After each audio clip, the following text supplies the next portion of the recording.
Please have your seats. We will call our city council meeting to order. Today is May 7th, 2025. The time is 6:06 p.m. Madam Clerk? Mayor Douglas Lawson. Here.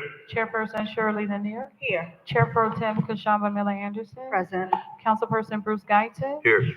Councilperson Glenn Spiritus. Here.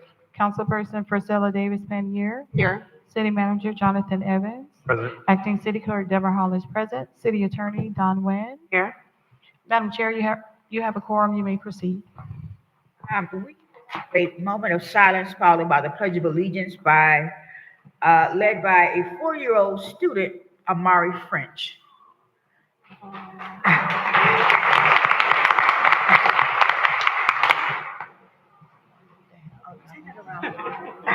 It is raining.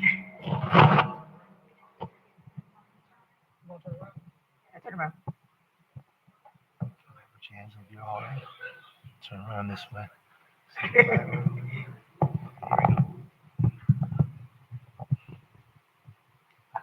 I pledge allegiance to the flag of the United States of America and to the republic for which it stands, one nation, under God, indivisible, with liberty and justice for all.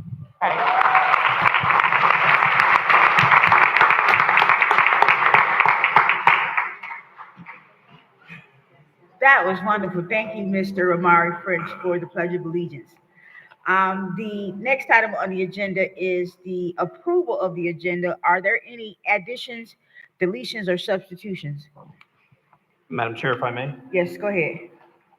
Yes, I would ask that the board allow for us to remove the item under awards and presentations concerning the comprehensive plan update and enhanced notifications on site plan. That particular item to be postponed and be rescheduled for another date. And then, Madam Chair, pursuant to my conversations with board members as part of the agenda review process, item 2A and item 2B concerning the appointments for the Library Advisory Board and the Parks and Recreation Advisory Board, I'm asking for the board to allow for us to table this item and bring this item back to the board for further discussion. There was conversations concerning staggered terms for these boards, district representation, experience and composition of the board, and then making sure that there's no duplication of services. These particular boards, as they stand in their current form, require a 1-year appointment for those boards, and there is no specific district representation. So staff's asking for this item to be tabled for a meeting in the future, and then asking for the board to consider to allow for the persons in those respective roles to continue in their capacity until a successor is named for those boards. Are there any objections to this?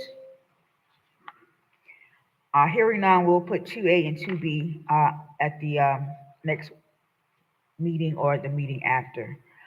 Are there any other additions, deletions, or substitutions? I wanted to ask my colleagues about number 12A, which is discussion and deliberation of the paid parking program. I had some issues with this being on the agenda, given that it needs its own meeting. This is a very serious issue because people will have to pay for parking. The city needs revenue, so we have to come to a happy medium, and that means that it needs its own meeting, and that people who have support or objections to it will have the opportunity to speak. So if I have no objections from my colleagues, I would like to schedule this for its own separate meeting. Madam Chair? Yes, go ahead, sir. Yeah, a lot of these store owners are here and business owners are here. They start working at 6 in the morning or earlier. They came to this meeting tonight. Our agenda should go pretty quickly based on what's on the agenda. I think since these people took the time to show up here tonight, we should hear them and have the discussion tonight. I hear what you're saying. I still think it needs its own meeting. They can have discussion about this, or they can talk about this during the public comments, but I really would like this to have its meeting itself. This is a item that is at the end of the agenda. We say that it's a short agenda, but we all know that It may go long, it may go short. It doesn't really, we can't really call it. So if I have no objections, I have one, but I really would like for this to be its own meeting. Madam Chair, Yes, go ahead, sir. thank you. I would be in agreement with you that these conversation, what I'm hearing in these community listening events is that the parking is a contentious item, and we want to give it its own time and its own attention. So I think that we need to really cater some time to them instead of waiting till the end of the night, possibly running over into the wee hours and having them sit here all night. Because as one of my colleagues said, they do have to work at 6 in the morning. So with the business community, I want to spend some special time to cater to them. So I would be in agreement with you to give it its own night. And what we can do here is that to alleviate any someone coming here and not being able to speak, we will set a date now. Let us look at our calendars, members, to see that we can set a date in June for this special meeting. Follow up, Madam Chair? Yes, go ahead. And as we stated, if any of the individuals that came tonight that want to address the business concerns, please put those on the record for public comment so that we can actually hear them. They can still be addressed so that you didn't waste your trip tonight, and we can still take that into consideration when we do have the full meeting. So that was actually public comment cards will be at around 7:30. Thank you, Madam Chair.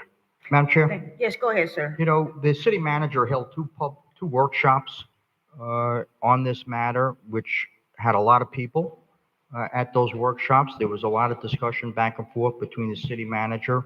The mayor was at one of those workshops. We were able to hear a lot of the discussion back and forth. I don't understand why we're putting this off. We've had these discussions numerous times already, and I really still think we should hear them tonight and have the discussion. If we want to continue the discussion, we can always continue it at another meeting, but I think that we should keep this on tonight. Madam, Go ahead. go ahead, sir.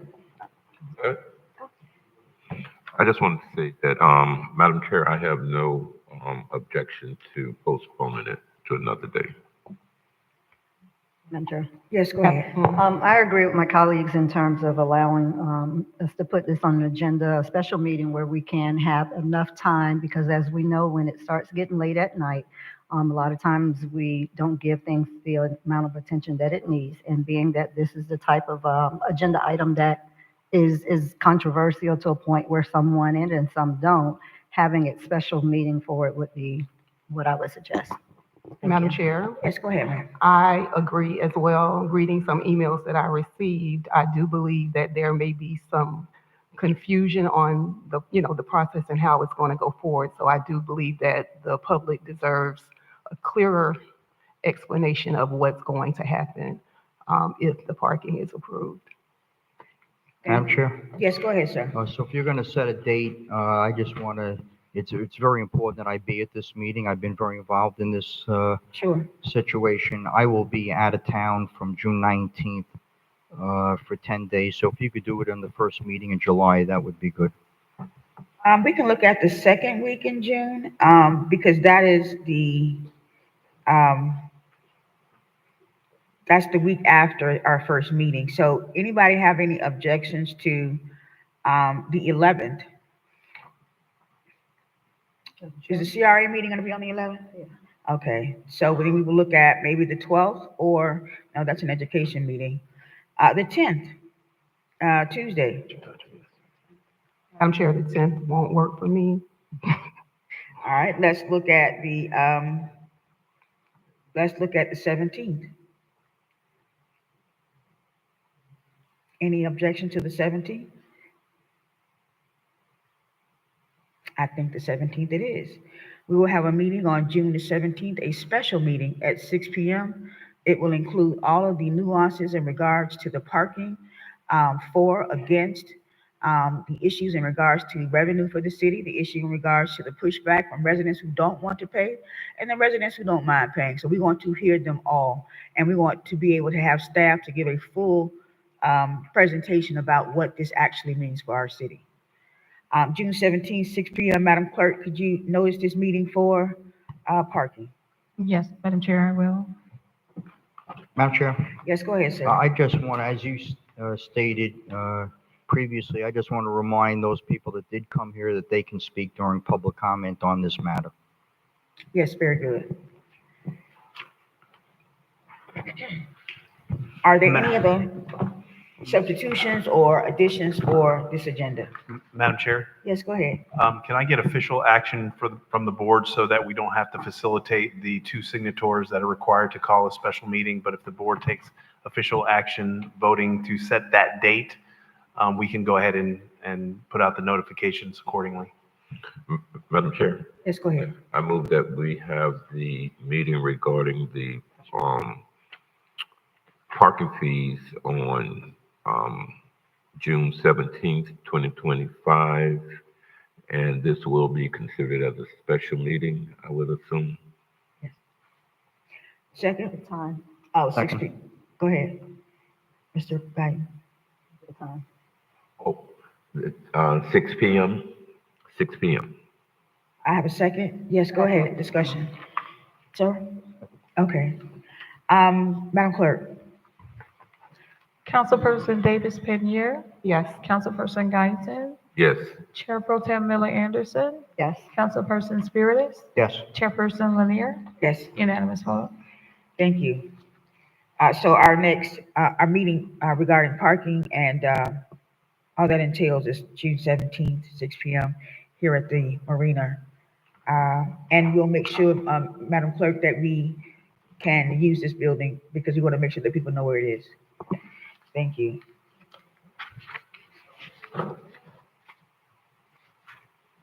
Um, Any additions, substitution, or deletions in regards to this agenda other than the ones that we have talked about? If my colleagues will indulge me, I have a presentation before the consent agenda, from a young man who is from Palm Beach Lakes High School, who lives in Riviera Beach, and he wanted to have a 1.5 minute presentation in regards to his viola. Excuse me, Madam Chair. Yes, go ahead, sir. Did we approve the agenda? Well, I'm asking, can we add this to the agenda? Yeah, we can add it then approve it. Okay, No objection, Madam Chair. all right, very good. Madam Clerk, you can call. Well, I move that we adopt the agenda with the changes as noted. Second. Madam Clerk? Councilperson Davis Pinier, Yes. Councilperson Guyton, Yes. Chair Pro Tem Miller Anderson, yes, Councilperson Spiritus, Yes. Chairperson Lanier, Yes. unanimous vote. Could you please welcome Mr. Jeremiah Oberden? He's a 16-year-old sophomore at Palm Beach Lakes High School, where he excels academically and athletically as a member of the varsity track team. With a passion for music, Jeremiah honed his skills through formal training at UB Kinsey, Palmview Elementary School of the Arts, Bach Middle School of the Arts, and Faith Place Center for Arts and Education. As an accomplished musician, he has earned superior ratings from the Florida Orchestra Association and won first place in the MLK Performing Arts Competition in both 2023 and 2025. Jeremiah is a key member of Faith Place award-winning drumline and has performed with the All-County Orchestra and the Palm Beach County Youth Orchestra. He also attained back-to-back recognition as the winner of the Riviera Beach Youth Explosion Talent Competition in the instrumental category. He is born to Jennifer and Ola Khan Oberden, and Jeremiah continues to thrive in his academic athletics and his artistic pursuits. Mr. Jeremiah.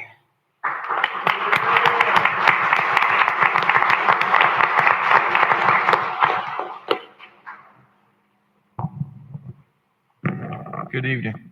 Good evening. My name is Jeremiah Abadaran, and I'll be playing Allegro in G on viola. Please enjoy.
That was excellent. Thank you so much, Jeremiah. That was really good. Madam Chair, Yes, go ahead. I think we need to do the disclosures. I think we skipped over that. Okay, we'll go back to that one. We have, of the items that are listed on this agenda this evening, are there any disclosures from council or from staff in regards to this agenda?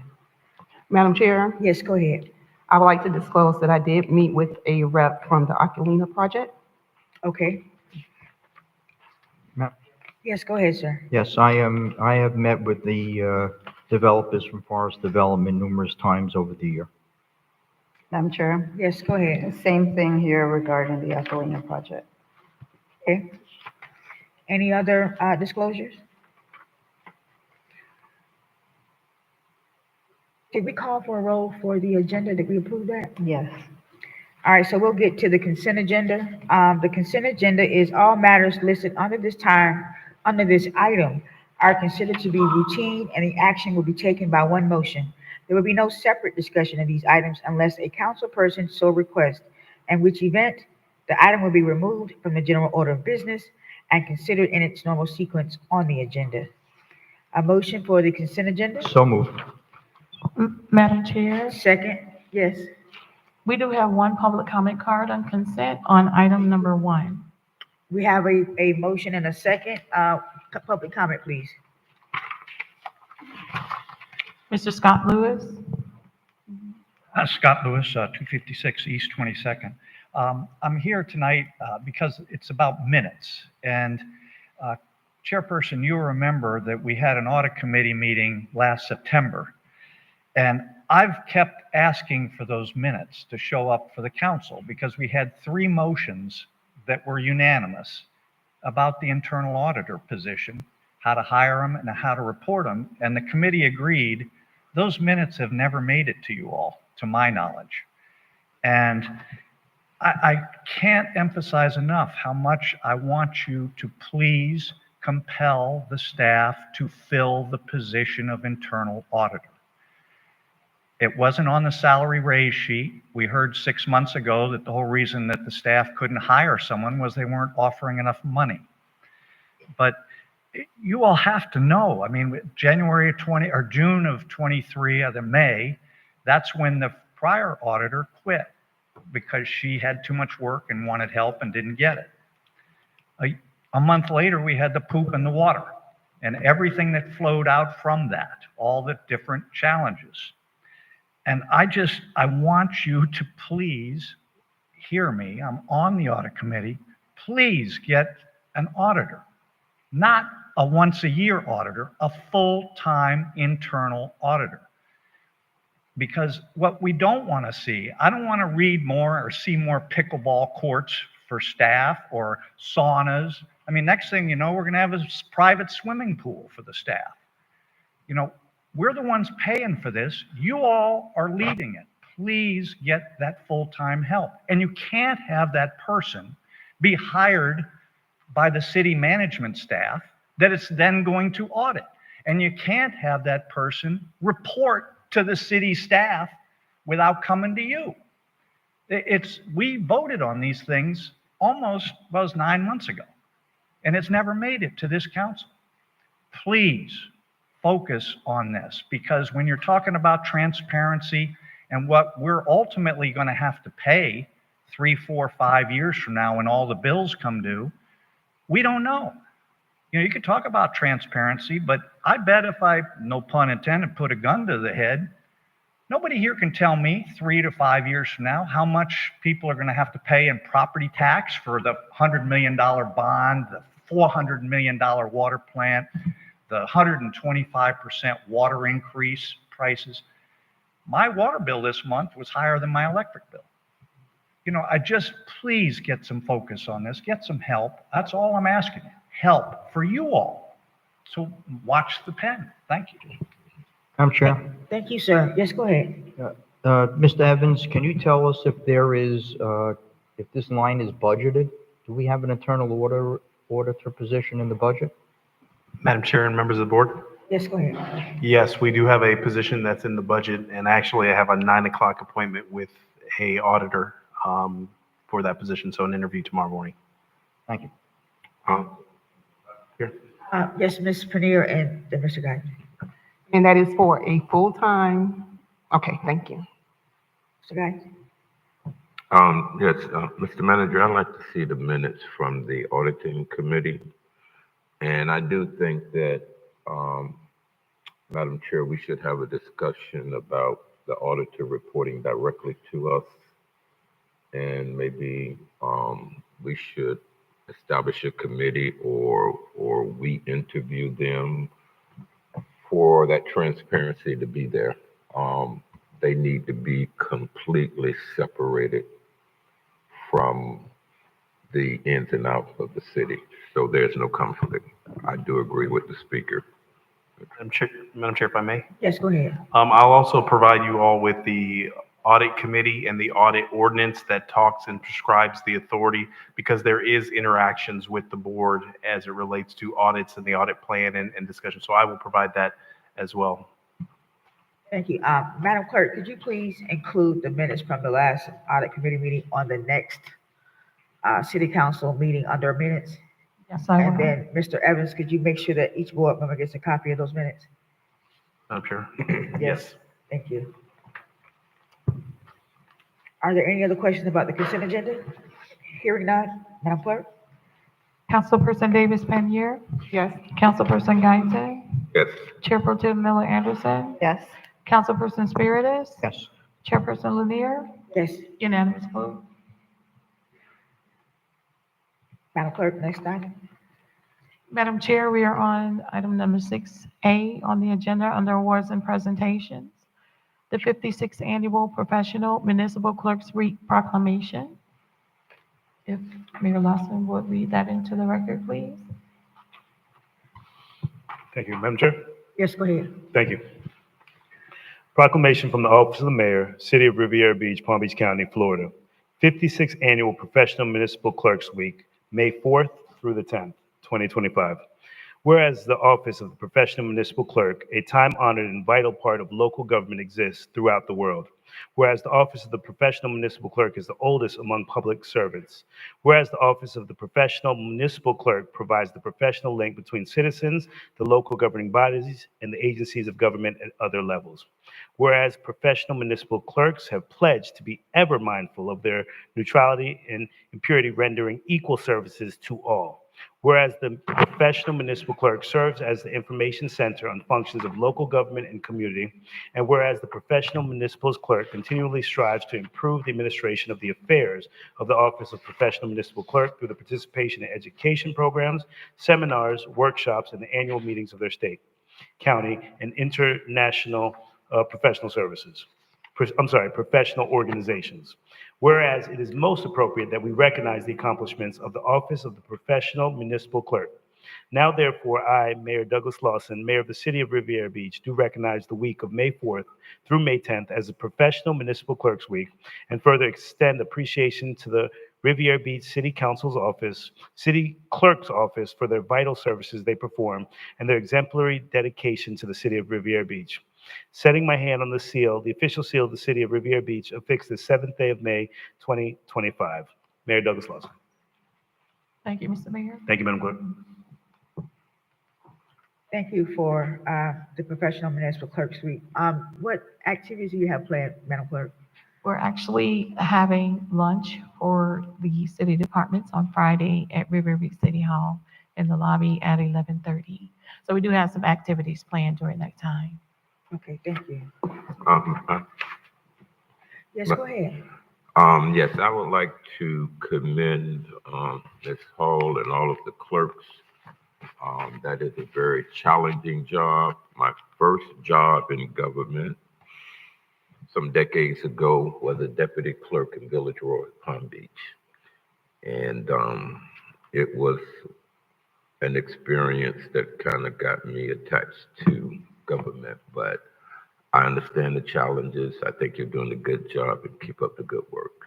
Thank you so much. Madam Chair? Yes, go ahead. Well, just so you know, the city clerk's office holds a dear place in my heart, as my mom, Gwendolyn Davis, is a retired city clerk from Riviera Beach, and I know the hard work and the commitment that it takes to run properly and efficiently, and we just want to say thank you to you and your staff, and continue the good work. Thank you so much. Thank you. Thank you for your service, Ms. Hall. Thank you. The next item. The next item is item 9A on their ordinances on first reading. Ordinance number 4280, an ordinance of the City Council of the City of Riviera Beach, Palm Beach County, Florida, amending Chapter 31 of the city's Code of Ordinances entitled Zoning, Section 31-538, to include the option of a contribution in lieu of meeting the civic open space requirement for qualifying projects within the downtown marine zoning district, providing for severability and conflicts, providing for codifications, and providing for an effective date. Madam Chair, we do not have comment cards on this item. The acceptance of the cards is now closed. You have cards, Madam? So moved. Second. We have a motion and a second. Mr. Evans? Madam Chair, members of the board, if at this time, if I can have the Director of Development Services, Mr. Clarence Sermons, to make this presentation. Thank you, Mr. Manager. Good evening, Madam Chair, members of council, Honorable Mayor, and Madam Attorney. For the record, I am Clarence Sermons, Director of Development Services for the City of Riviera Beach. Before you today is an item that we have discussed in front of this body previously. It was at the recommendation of a council person that we look into what it could be to provide a fee in lieu for the civic open space requirement for the working waterfront zoning district. As there was a different makeup of the board when that discussion and deliberation item took place, I will give the same presentation that was given at that time when this motion was originally made, so you can all be aware of the same information before a vote. Again, regarding civic open space, I'll start with an overview of what the code currently says regarding this requirement. Section 31-538 of the code, civic open spaces, it defines them as civic open spaces are maintained outdoor spaces which are accessible by the general public, improve the pedestrian environment, are aesthetically pleasing, serve as an amenity for the city as a whole, as well as for occupants of the building which the open space serves. Civic open spaces are generally constructed by landowners when they build on adjoining property. Also from the code applicability, this requirement applies to sites that are 1 acre or more in size or new buildings in our downtown districts, and 2, additions of gross floor area equal to 20% or more of existing buildings. In those cases, the development shall provide at least 5% of the size of the site as civic open spaces. The development has 2 options for locating them. They can be either provided on-site or off-site, provided the civic open space is located within 660 feet of the building site and within the same zoning district and within the CRA boundary. And again, this is what's currently in our code. Just a little backstory about this section of the code. Many years ago when it was first implemented, there were large setbacks required in all zoning districts in the city. When the downtown zoning districts were developed, those large setbacks were eliminated to create buildings close to the street in a walkable environment, and they were more or less exchanged, those large setbacks, for the civic open space requirement on these development sites. So that is where this first came about when the downtown districts and the CRA plan was initially brought online. The code provides for 6 options for civic open space, and the code does have the diagrams that you see on the screen now within our land development code as options. The options are a green, a plaza, a attached green, a playground, a square, or a waterfront green. And here are some examples of civic open spaces that have been developed in the city already or that are under development. The first is in the Berkeley Landing development. They broke up their required civic open space in 2 locations, one to the rear in this area with benches and an installed public art piece, and in the front near Broadway, where they have the seating area, trees, decorated concrete area, and an art installation as well. The Oculina project that was approved at the end of last year met the requirement of civic open space by creating an attached green, an area along the east side of the building with a outdoor green or linear park area that's heavily landscaped, seating areas and dog areas and things of that nature. And another recently approved site plan by this board is the Marina Village Element 8. Their civic open space is also provided to the east of the project, where they have an outdoor area where they're relocating an existing historic tree from the site into the center of their civic open space with seating and grass areas and an art installation as well. Another example is a project that's in site review right now that is being developed on the waterfront. They are providing a waterfront green for the required civic open space with an amphitheater, seating area, grass, and lookout points to the intercoastal waterway. So that's set up in our code right now for civic open spaces and some of the ways that it's being realized and utilized by developments. So the proposed language, I won't read the whole thing verbatim unless requested, but essentially the request is to allow for a contribution in lieu of meeting the required civic open space requirement for the downtown marine zoning district. This is also on the with the understanding that the contribution would be calculated by city staff based on the cost to construct those improvements that would be required to meet the minimum standards, and that the amendment would take place starting January 1st, 2025, essentially retroactively for any project submitted to the city. So staff took that submitted language and provided this analysis. One, that a retroactive ordinance is legally defensible. There were no issues found when we consulted with legal on that. Legal did find issue with the revenue for the civic open space fee in lieu being used for anything other than developing a civic open space.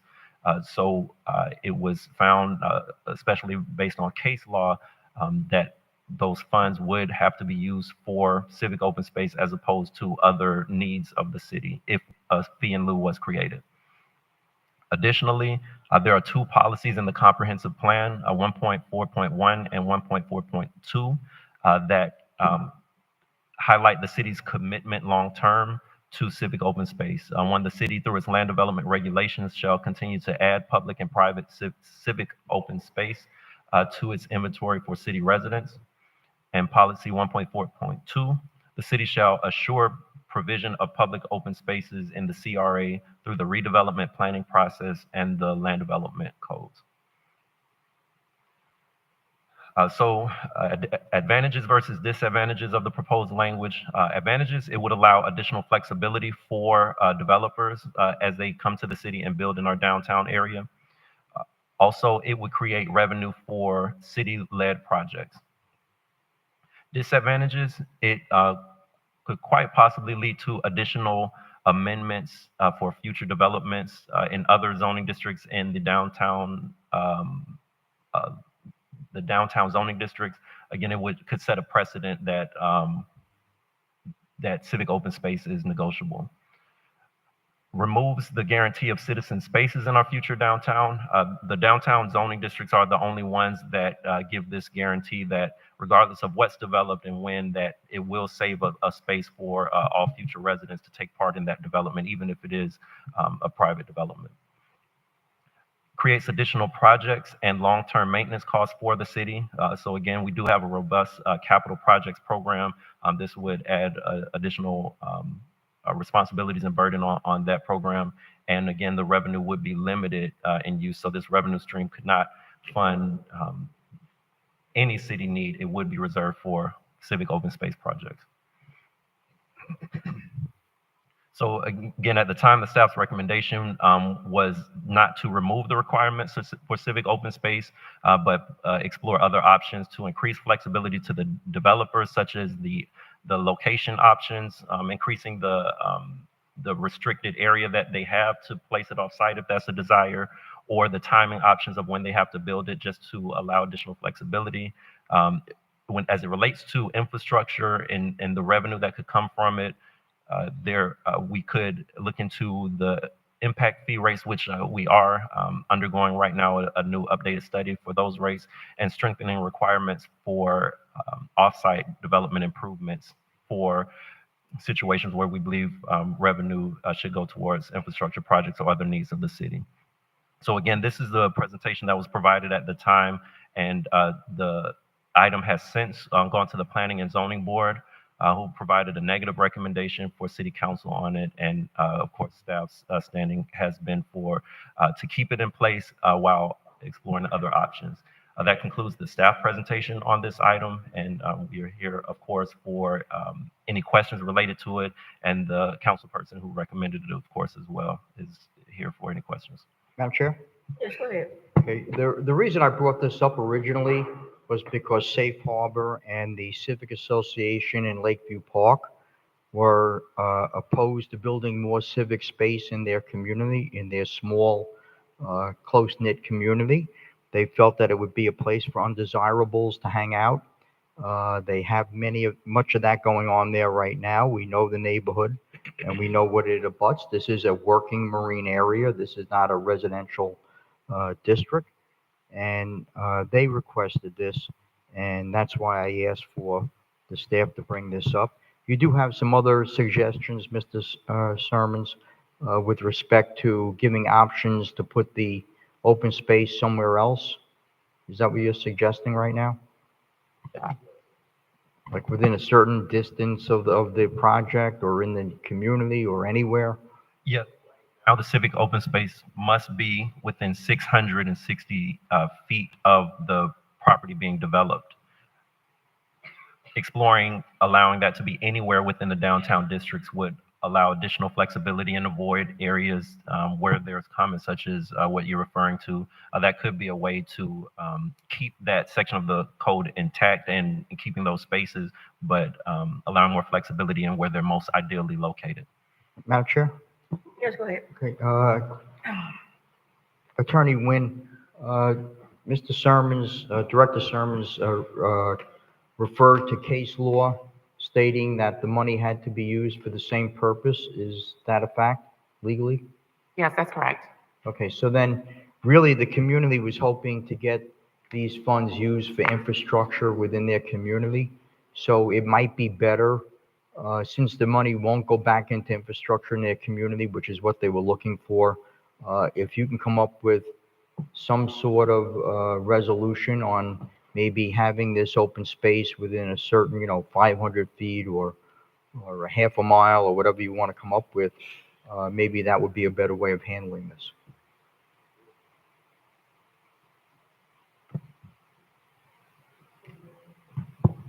Any other discussion in regards to this item?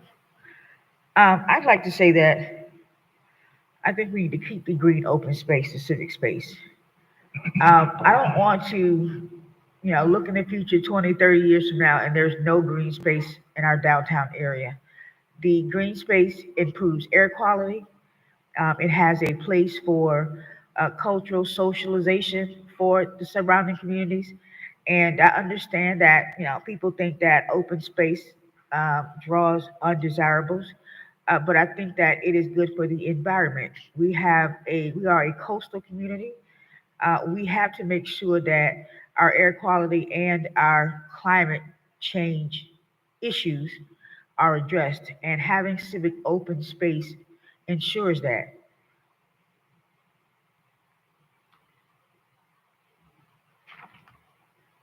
Madam Chair, Yes, go ahead. I would also, um, want us to consider that we do want to have access for all of our residents. And we do have a wonderful police force that's, able to deal with the things if they come. But I don't want that to be a reason why we don't have open space regardless of the development. And if it's a certain distance away, then we can look into that. But I definitely feel like we should keep our open space for the residents. Any other comments in regards to this item? Is that your presentation, Mr. Summers? Yes, Madam Chair. There was a motion and a second. Madam, what happened? No public comment. I'm sorry. Madam Clerk? Councilperson Davis Pannier. Can you read the motion for me, please, so I know very clear? There was a motion to approve ordinance number 4280. No. To Did deny. I miss isn't it? something? To deny. I couldn't hear you, I'm sorry. The motion basically is saying that. It's a motion to Yes, deny, yes, not yes. approve. Motion to Same. deny, okay. Yeah, Yes. a motion to deny. Is this what this means? Yes. Okay. Wait, Madam Chair. Yes, go ahead, sir. I forget who made the motion, but I think I heard they just said so moved.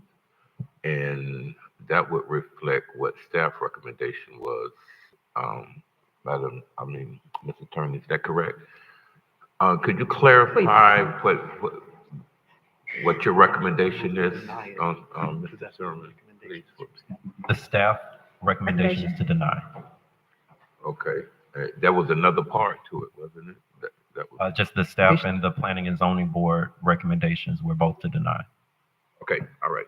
I thought I heard something. So the motion is asking us to approve it. And if we say yes, then it will be approved. If we say no, then it won't be.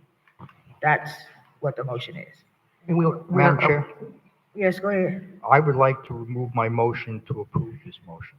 Yeah, I knew I heard that. Check it now? I know I heard it. I'm withdrawing my motion to approve the motion that was originally made.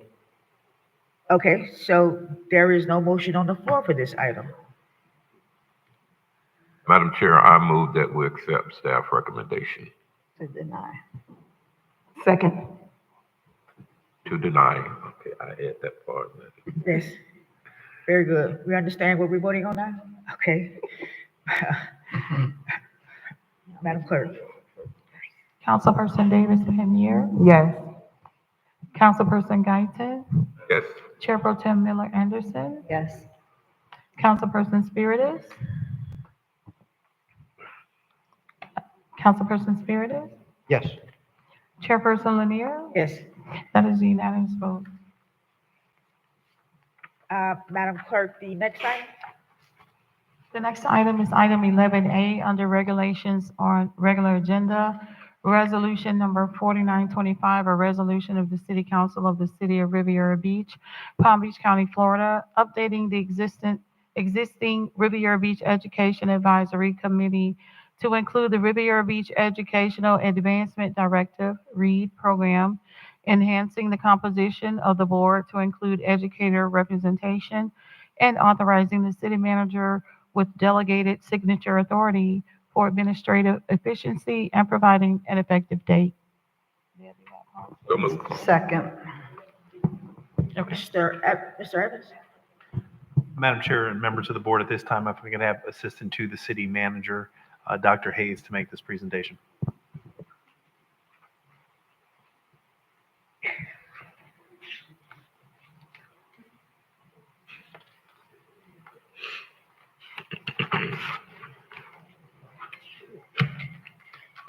Hi, Dr. Hayes. Good evening, Chair, City Council, Mayor, City Manager, and everyone in their respective places. I am Dr. LaTronda Hayes, and the item before you this evening is Resolution 4925, which updates the Riviera Beach Education Advisory Committee to include educator representation to the board It also provides oversight to the committee of the READ program. And we're also looking for delegated signature authority for our city manager to execute contracts up to $150,000 for READ.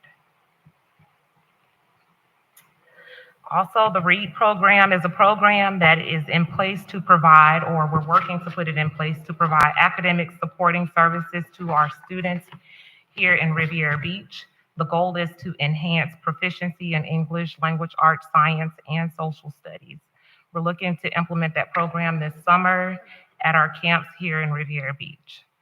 Back in February, we presented a presentation to you all about that program. If it is the will of the board or a decision of the board, I can go over that presentation again with you. There's just a few updates. Thank you. Do we have any public comment for this item? Madam Chair, we do not have any public comment cards for this item. Excuse me. She's gonna go over the updates. The updates. You said you had updates? It's just a few. Yes. Yeah, you wanna go over them right quick? All right. Time is of the essence. I'm sorry. Yes, so just a few updates. Just to talk a little bit about the board, the Riviera Beach Education Advisory Board. One of the board's primary objectives is to implement strategies that support students in Riviera Beach in achieving academic success. And the goal is to do that by promoting programs that strengthen educational initiatives.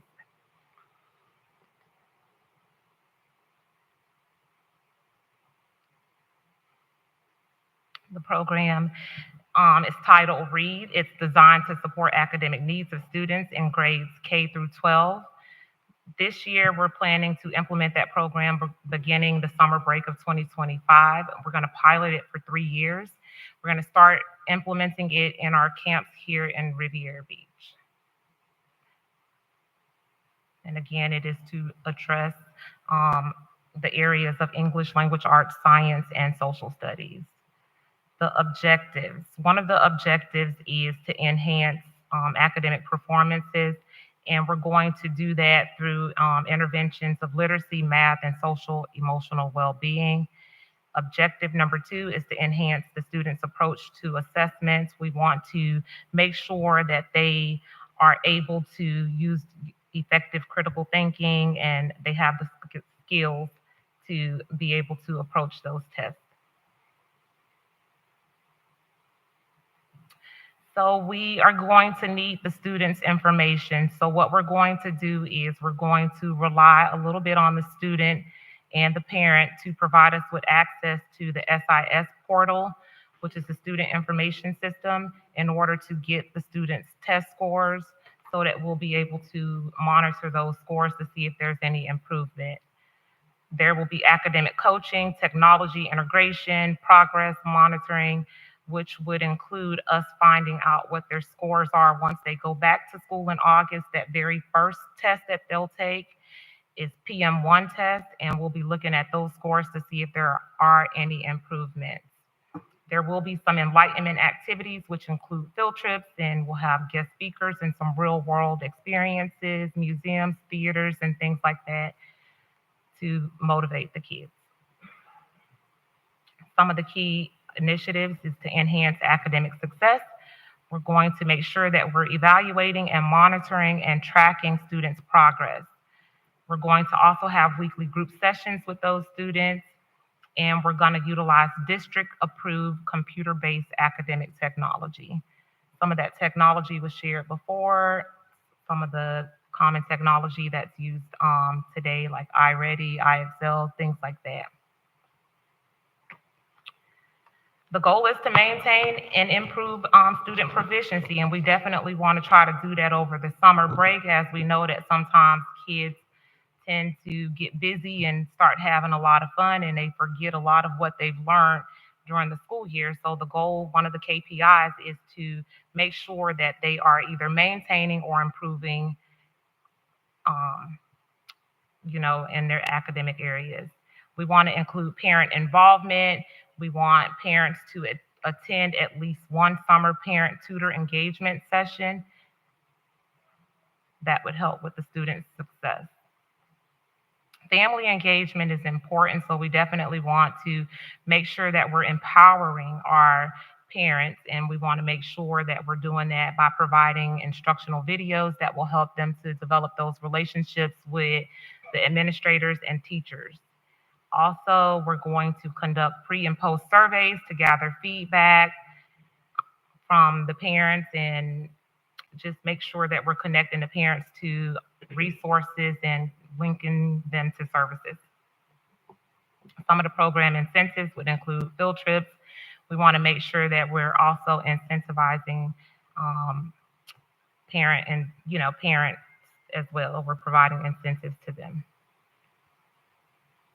The funding requirement for this program is $150,000. And again, we're planning to implement this in our summer programs here at our camps in Riviera Beach that would go to hire and support staff or tutors, literacy, math, and math coaches.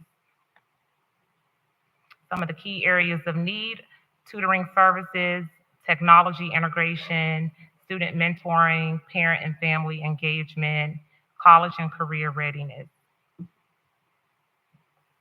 And the grant opportunities are as follows. Again, it's funding for literacy, support technology, social and emotional mentorship, professional development, and then there's some STEM opportunities in there as well. We're looking to solicit this as soon as possible. We have to solicit it for 14 days. So we're planning to get the solicitation out there as soon as possible so that we can bring someone in to provide these services to our camps.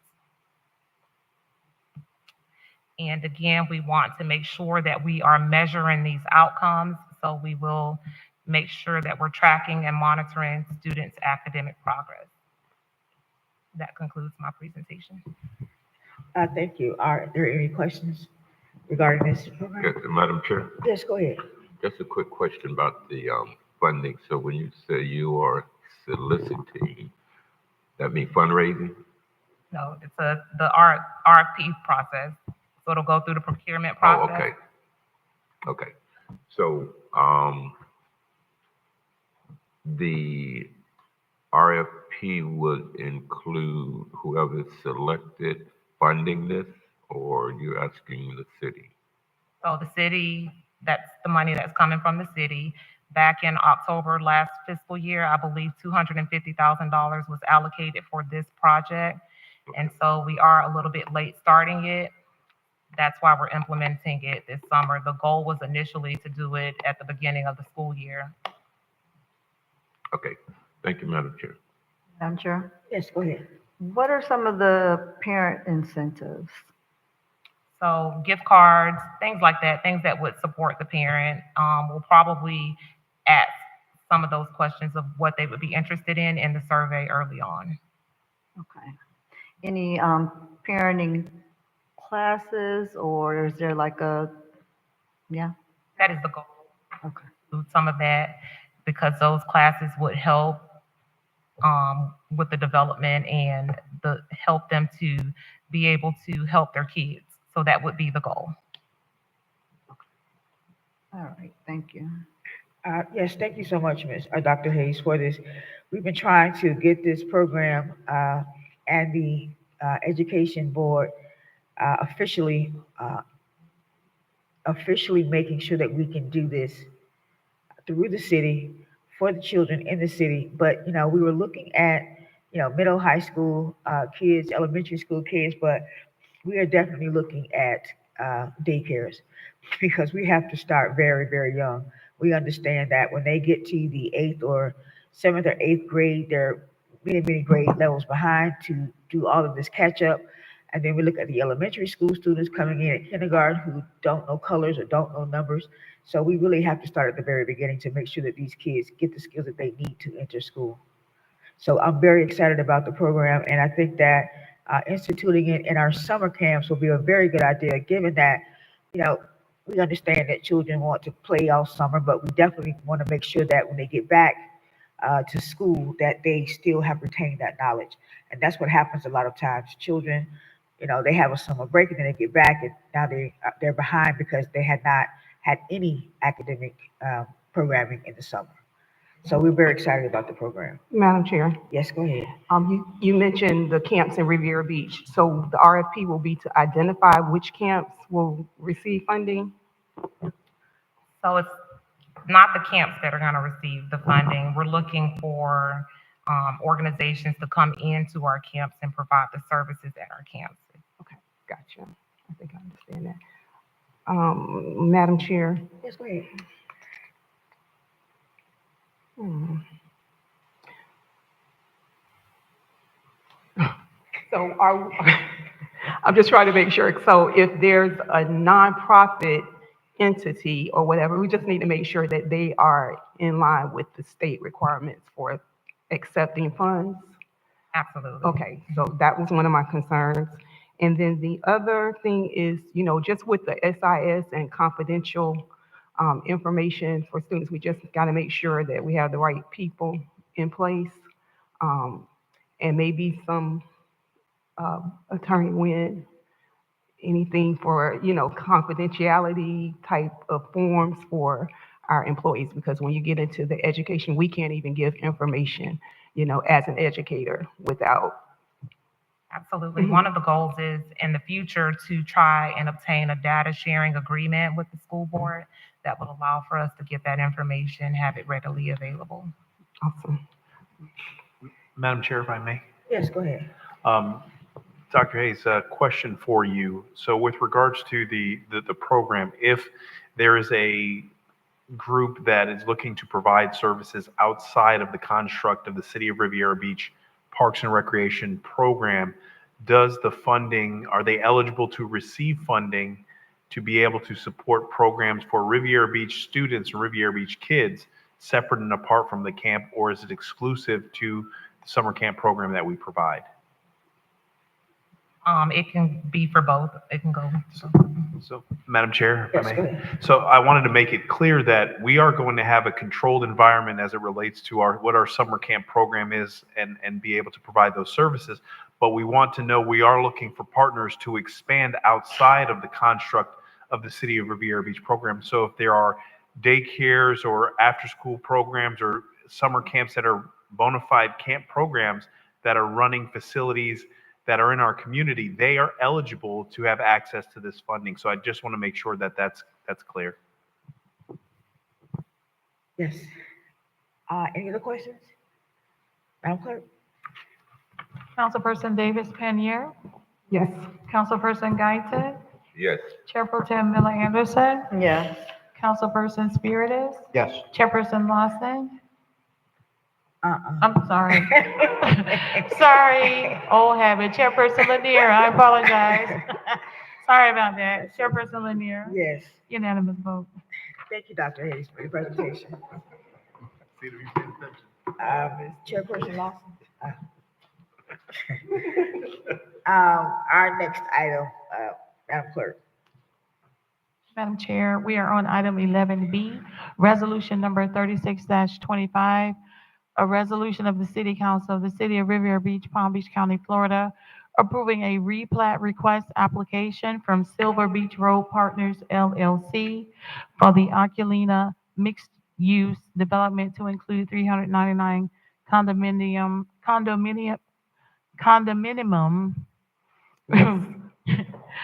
residential units plus or minus 9,680 square feet of retail plus or minus 17,120 square feet of a restaurant and plus or minus 11,000 square feet of office space with a parking garage on approximately plus or minus 3.85 acres of land generally located at 3700 Broadway Street, providing for conditions of approval, providing for an effective date, and for other purposes. Madam Chair, we do have one public comment card. The acceptance of the comment cards is now closed. So move. Do we have a second? Second. All right, Mr. Evans? Madam Chair and members of the board, if I can have the Director of Development Services, Mr. Clarence Sermons, to make this presentation. Thank you, Mr. Evans. Good evening again. Good evening. The item before you is the plat to establish the legal boundaries and required easements for this project to make it consistent with the already approved site plan.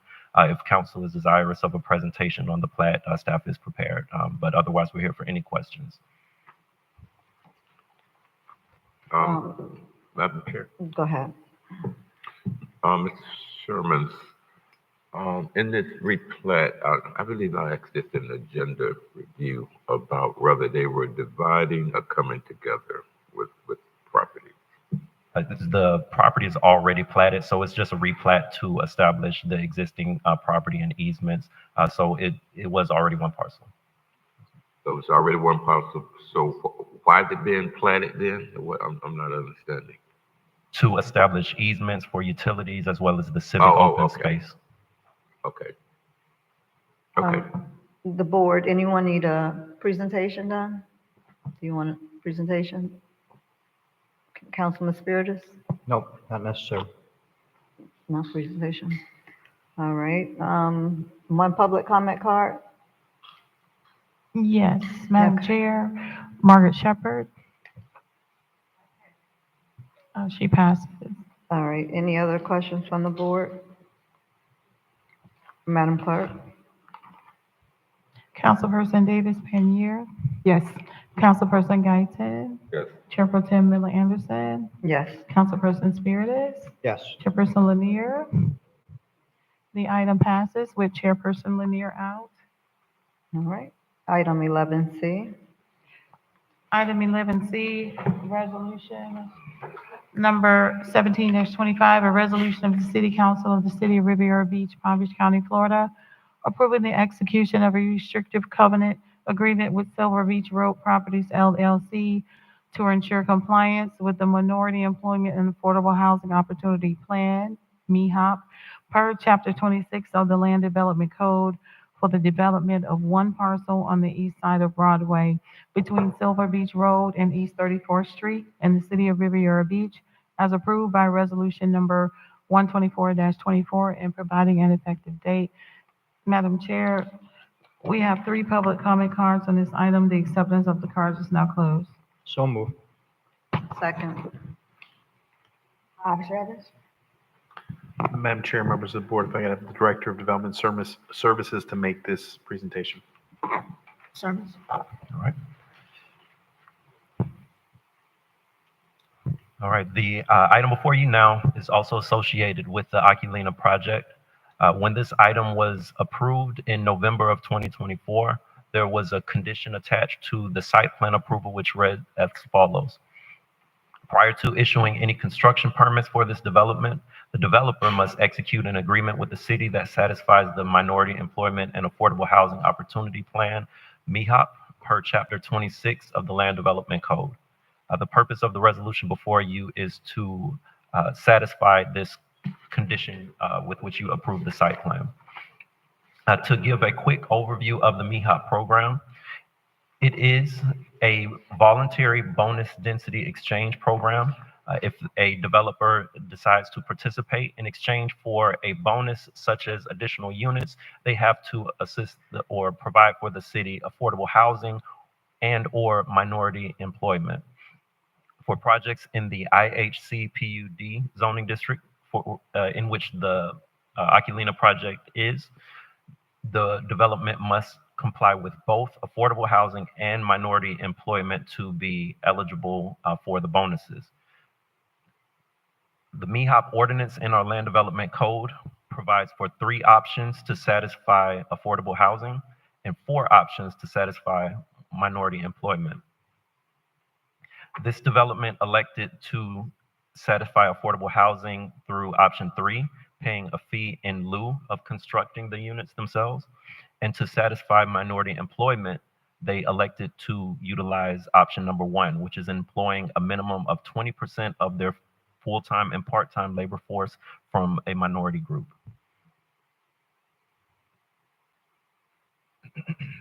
The resolution and contract before you outlines the following. A minority participation plan, which details the developer's requirement to employ at least 20% of part-time and full-time general labor for minority groups and requiring affirmative marketing for employment. It outlines or establishes the reporting requirements for those employment requirements. The developer's obligation to pay $4,935,000 to the city's housing trust fund for future affordable housing in Riviera Beach and obligations and enforcement thereof. And that's an overview of what's contained in the Oculina restrictive covenant development agreement. Staff has worked extensively through our third-party legal, which Ms. Tanya Early is here, who represented the city during the I won't say negotiations because this development was developed according to the code, but working out the details of this document and what it looks like. She worked directly with their legal under Ms. Wynn's, Attorney Wynn's supervision to develop this. And we find that the agreement is consistent with the site plan condition language, Chapter 26 of the Land Development Code, and it protects the interests of the city and the developer. Staff recommends approval of the proposed resolution and agreement at this time. The developer is here and prepared to present as well. And that is the conclusion of staff's presentation. Yes, we will have public comment, please. Madam Chair, the first speaker is Margaret Shepherd.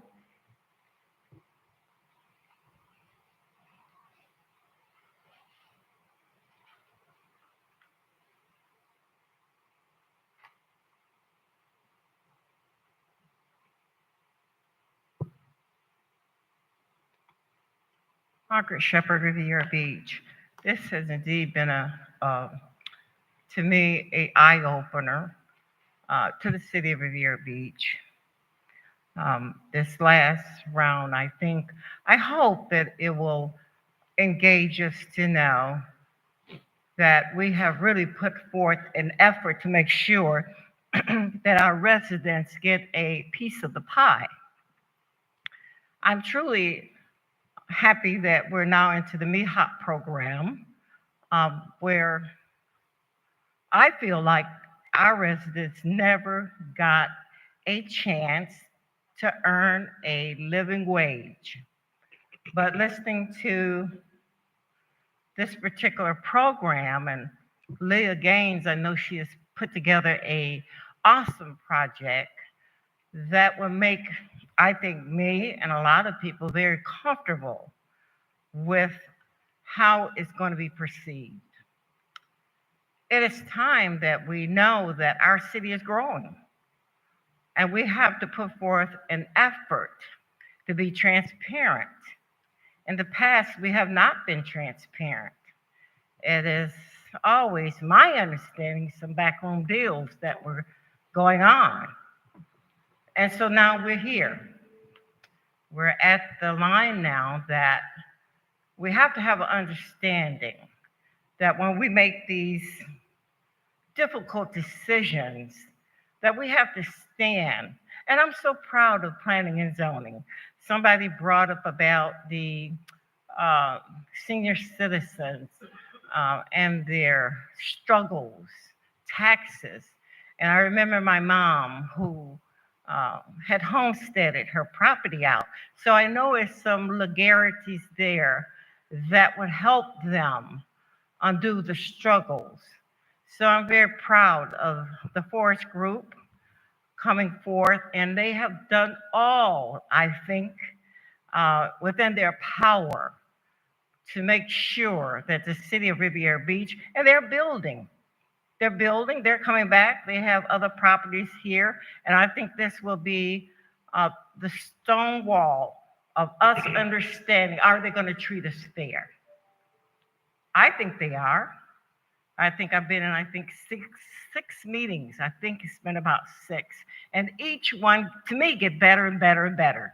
I wasn't happy with the first one, but as I followed them and talked with them, I became convinced that this is our hour. I hope that you all approve this project. Thank you. Mr. Mayor, I'm so sorry. Thank you. Thank you, sir. Thank you for your comments. The next speaker is Rochelle Hughes.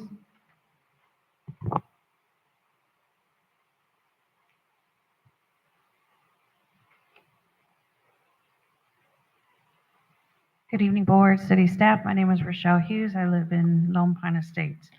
I think I'm late to the game on this one, but on the affordable housing, That's all we've been talking about, affordable housing, workforce housing for people, the residents of Riviera Beach who already live here. So I have an issue that we allow developers to pay in lieu of offering affordable housing in what is going to be a beautiful, from what I could tell from the plans, a beautiful complex that will overlook the Intracoastal. And there's not going to be affordable housing for our teachers, our firefighters, our police officers, or anyone that lives here that, needs affordable housing. And instead, we're going to take money, and who knows where those affordable housing units are going to be built? Probably not on the Intercoastal. And, so it's just like Singer Island. Look at Singer Island. How many of us can even afford to live over on Singer Island now with the new buildings that have gone up? We can't. And there was never a requirement for affordable housing, or if there was, maybe they paid in lieu. So I have an issue with that we allow the developers to do that, especially in a prime location where you're going to have a nice water view. Man, you know what? I'd give anything to have a water view. But I don't make that much money. So I could never even dream of moving from where I'm at on the west side of Riviera Beach on Military Trail to move over here. And so I hope and pray we're not going to become the Miami and Fort Lauderdale, where all of those high-rise developments are really only for those people who can afford the $1 million views or, pay $2,000-$3,000 a month. I mean, I'm hoping that we do take into consideration the residents here who may want to have that water view and enjoy their coffee or whatever in the morning. And, so that I just want to say that, like I said, I think I'm probably late to the game, but that's where I'm coming from on that. Thank you. Thank you for your comments. The last speaker is Lloyd Brown.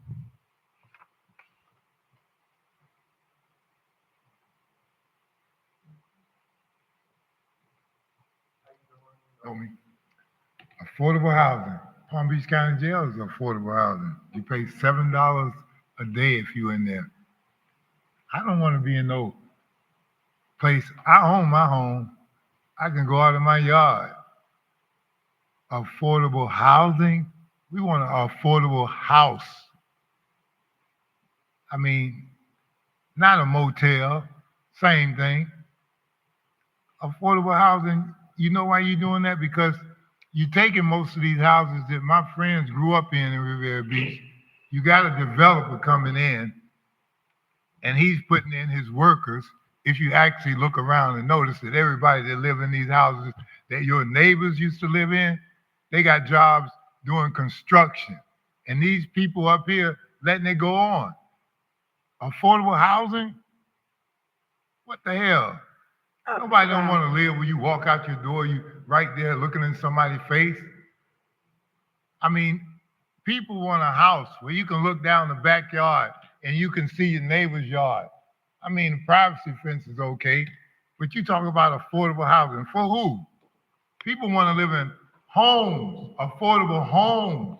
You make it like housing, like that's such a great damn deal. Mr. Brown.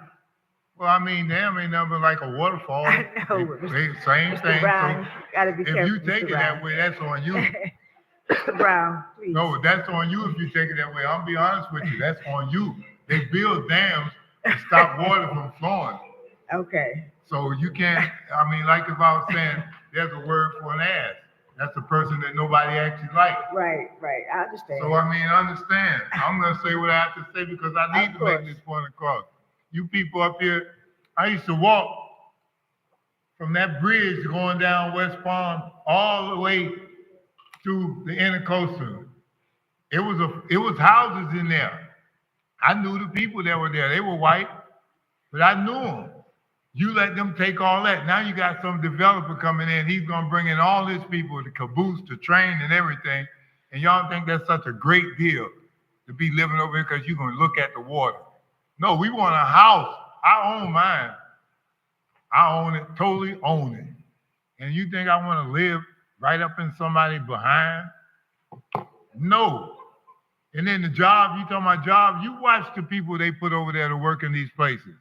You go over there and you look when they have them. They this short. And you know, you be talking about you helping the people, you destroying Riviera Beach. All y'all destroying Riviera Beach. If you don't know it, look out there. You can see these people over here where I live at, they don't even have jobs. And then when the girl was talking about something about this education, let me just say this. Let me just say this. No, Mr. Brown, I'm sorry. You Thank go you to so the much. park. Mr. Brown. You go to the park. Mr. Brown. Thank you, Mr. Brown. Thank you for your comments. Thank you, sir. Madam Chair, that is yes. the end of public comment. All right, very good. Madam Chair? I'm sorry? Madam Chair? Yes, go ahead. Before we vote, I just want to make note that this board did approve the related project, 3 buildings at the Marina project. One of those buildings is workforce housing and low-income housing, and they will have an intracoastal and ocean view. Thank you. Thank you. Madam Chair. Yes, go ahead. Mr. Sermon, in our agenda review, so the public will know, the formula is a standard formula to get to the fee that the developer has to pay. So we can't negotiate higher and say, we want more or anything like that. Please advise. Madam Chair, if I may? Go ahead. Yes, the housing contribution component of this ordinance is based on a formula. For each bonus unit the development gets, there is a associated fee and rate that they must multiply it by. So if they get 20 bonus units, it's 20 times that number that's in a table memorialized in the ordinance. So no, there's no negotiating with the fee amount. It's a calculation, and staff verifies those calculations, and that's what the city collects for that housing contribution. Thank you. Thank you, Mr. Sermons. Are there any other questions in regards to this item? Madam Chair? Yes, go ahead. Just a few quick questions. The affordable piece, there was a $4.9 million contribution. Was there an alternative to the fee to actually build the housing in the development agreement that I think I saw?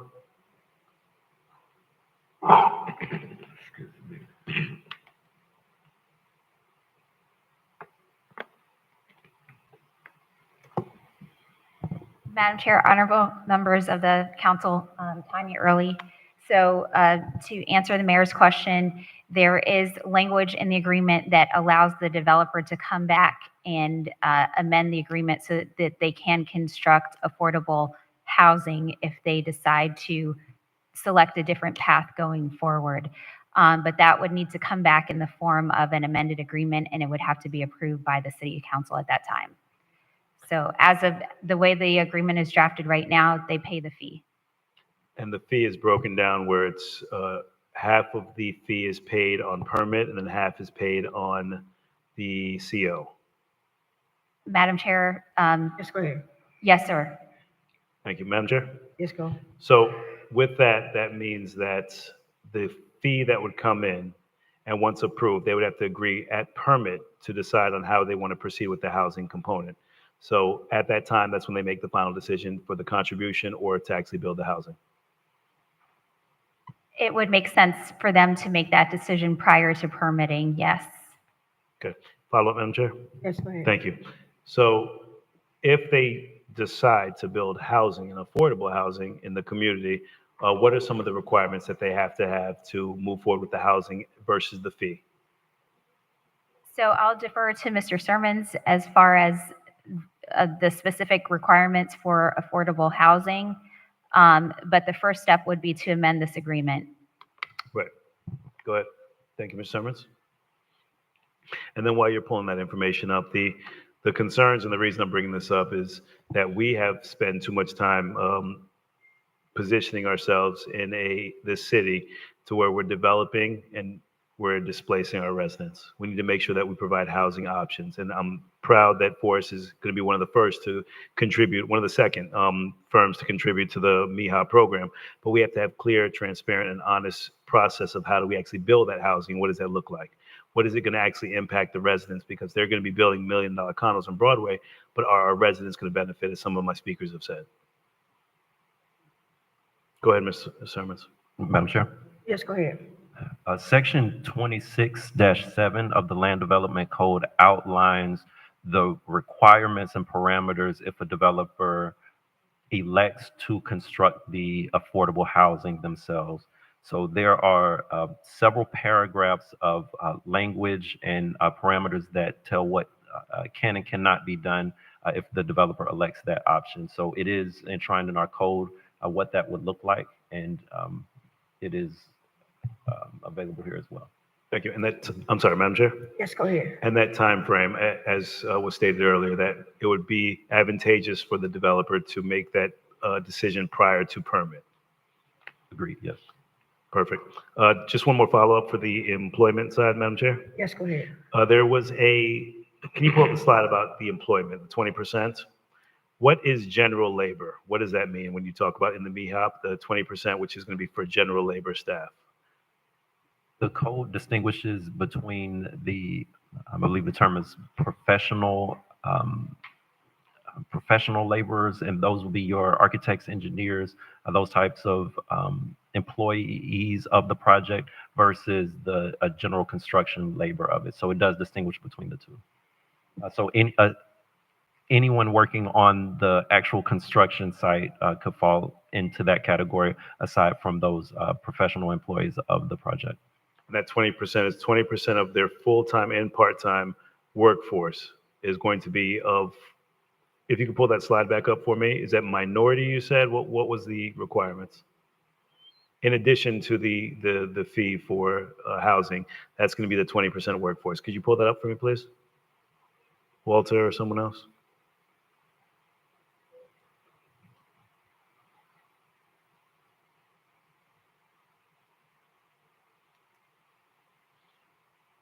Yeah, go back one. I'm sorry. Yeah, can you go back one? Minority participation details developer required to employ 20% part-time, full-time. Minority groups. What is a minority group? Affirmative marketing. What is that? What does that mean? Minority groups is defined in the ordinance, which I can read that one if you prefer. It is a extensive definition when the code was amended. And then how are we going to advertise those? Is it in the development agreement as how that those jobs are going to be advertised, marketed? I didn't see anything about a job fair in there, and I know that's part of our development agreement requirements.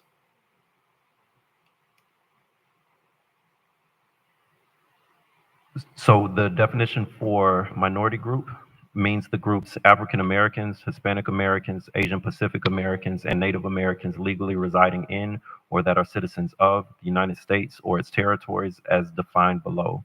And then for each of those minority groups, there is an additional definition of what constitutes a Hispanic American, Asian Pacific American, et cetera.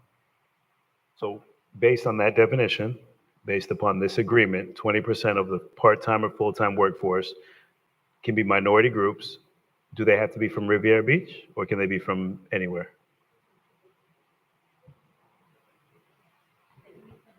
They can be from anywhere, Mayor. So how is that benefiting? So I guess we need to put some more teeth, and that's my concern with the Mihop. That's saying that we can bring in minority groups from anywhere in the country to work on these projects as long as they're 20%.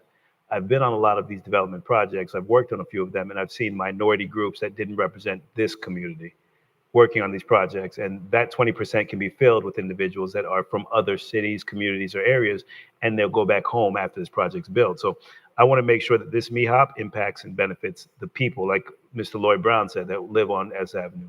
So those are some of the things that we need to make sure that we're benefiting and putting into our agreement. So if our Mihop needs to be rewritten, because I know they're following the code to a T. I've had conversations with them before, and I know that they're following the code. If it's our Mihop that needs more teeth, then that's the issue. Our policy needs to be properly written so that the residents benefit, not just anybody that comes with a minority determination a minority determination to come into our community and benefit from this multi-million, billion-dollar project. So, Madam Chair, if I may. Yes, go ahead. So, Mayor, I would defer to the applicant to talk to you more about their affirmative marketing plan, which is referenced in the agreement. There are I'll let them talk about the different components, but some of them are described in the document. And before we go to the applicant, which I'm thankful to hear from them, I want to make sure that my staff understands that the policy written and documented that protects us, this national conversation that's happening about DEI, minority, we have to be careful and cautious, but we have to be intentional. And I'm going to stand strong on what our expectations are. I need to provide jobs and opportunities for my local, so I don't care what they're going to say to me. What does my policy say? As my colleague to my left says, data, documents, and evidence. What does it say in regards to policy for who they can hire? And if you just read to me the definition, they can tell me all the great things about how they're going to try, how they're going to reach out, how they're going to host job fairs. That's not going to benefit Riviera Beach residents. So what does our policy say when it comes to hiring locals and making sure they benefit from these contracts? That's what I want to make sure. If it needs to be rewritten moving forward, we'll do that. But they're following the policy to a T, and that was my concern previously and to this day. Mr. Mayor, I'm sorry, Madam Chair. Just give me 1 second.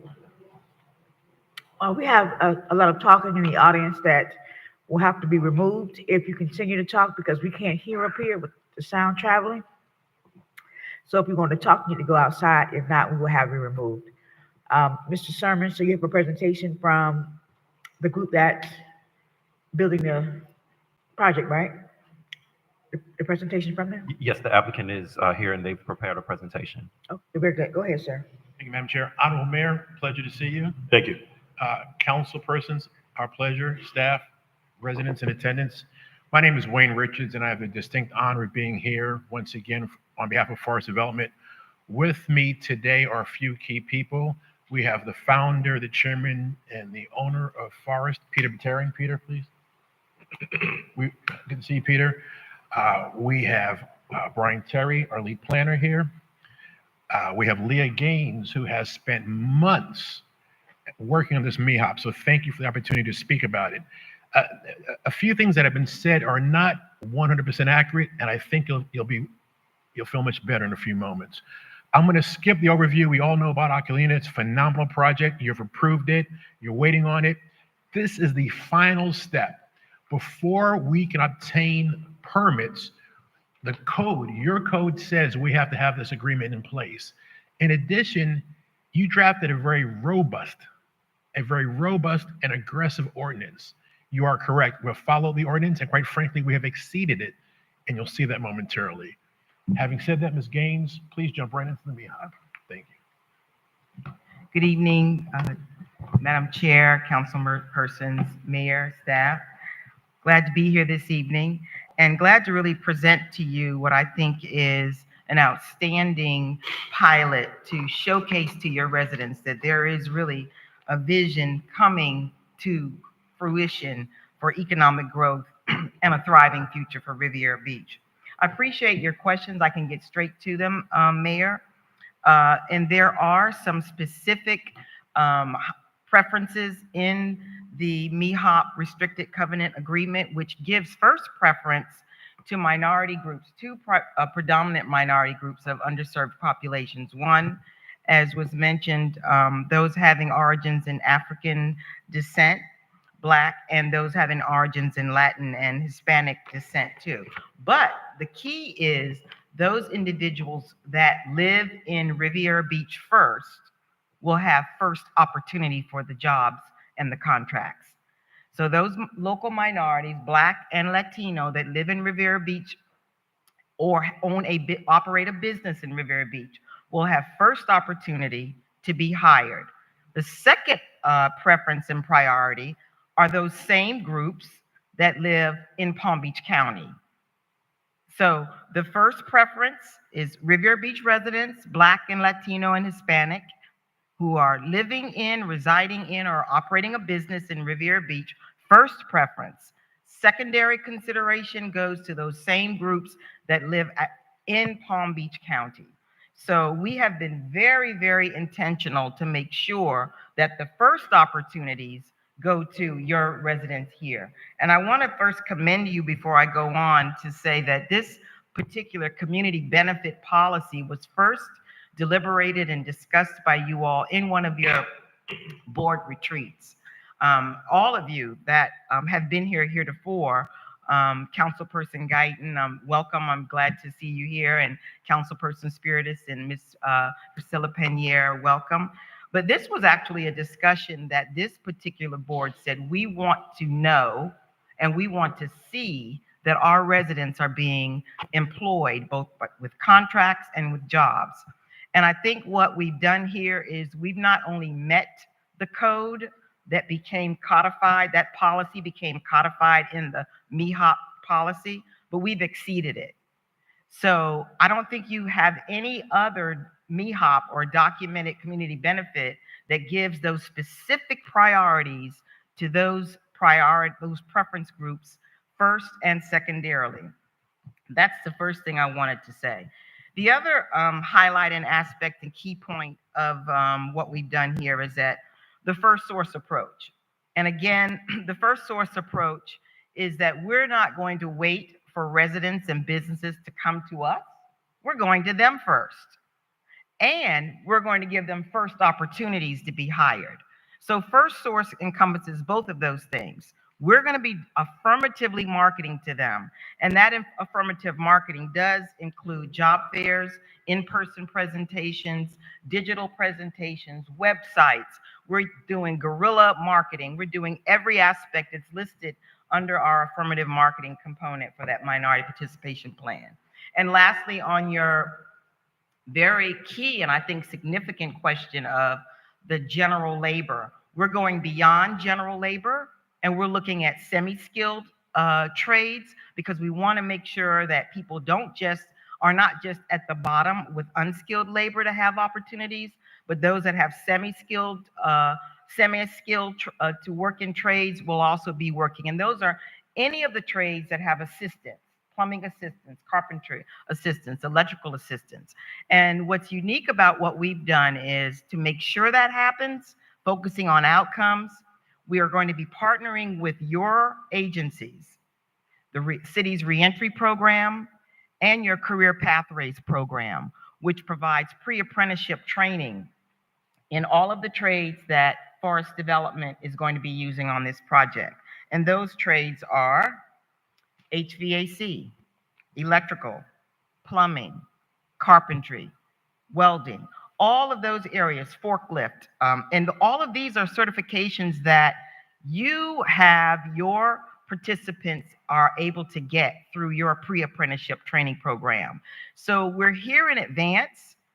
You have a great opportunity now because typically you're behind the ball when a project comes to fruition because we don't have the opportunity for folks to get the training to work on the projects. But now you have that opportunity tonight to get those young people who are enrolled in those certifications now through your program, and the provider is Florida Training Services, to work on this project.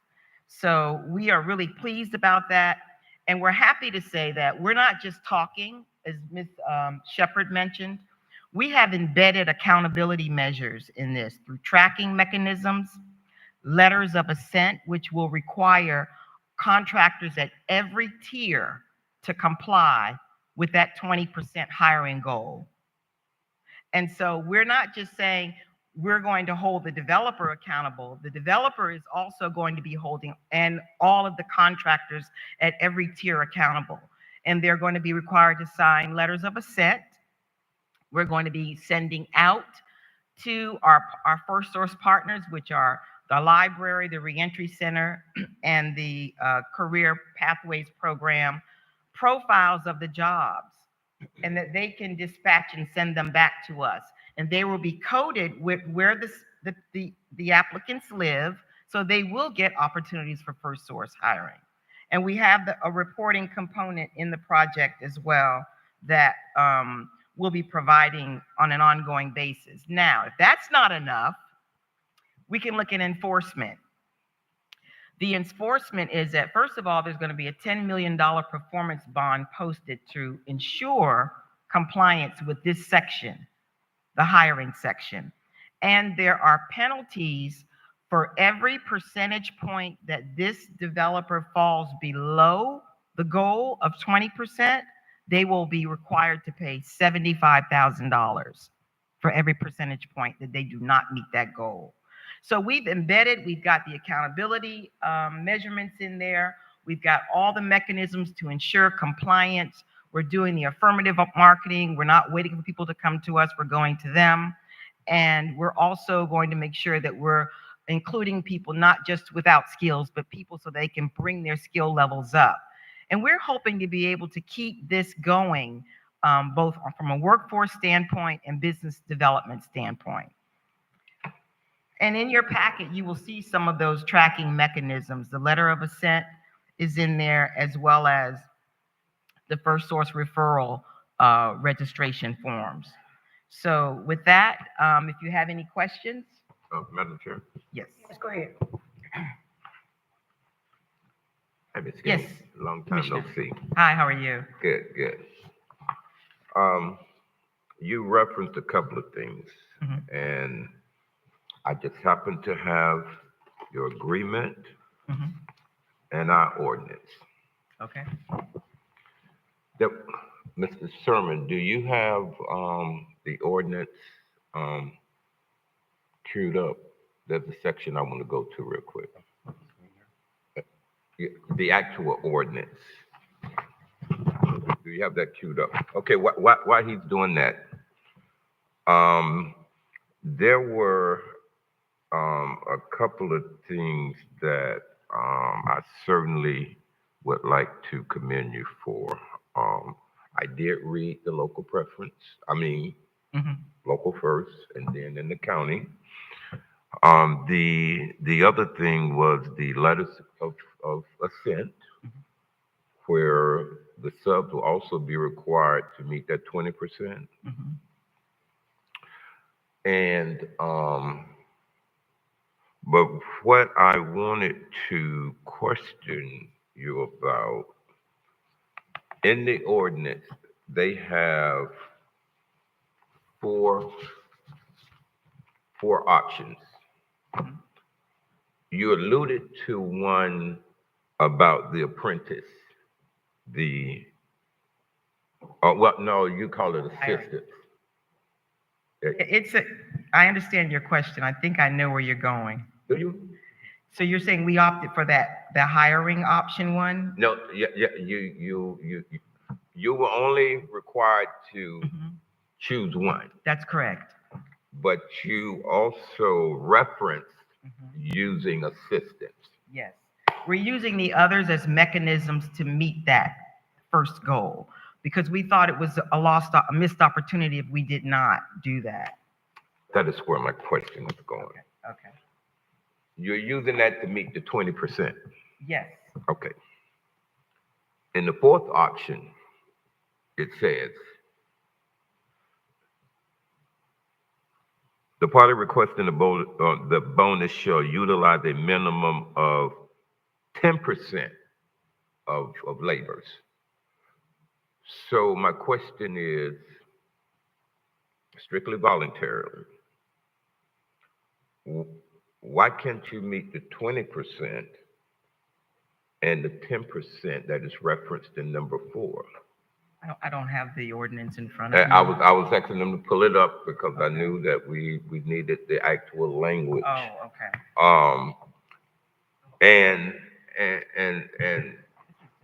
Oh, that's just our, no, that's our, oh, that is. Okay. Walter, can you switch to allow for us to bring up the ordinance? and while they're doing that, I go to something else.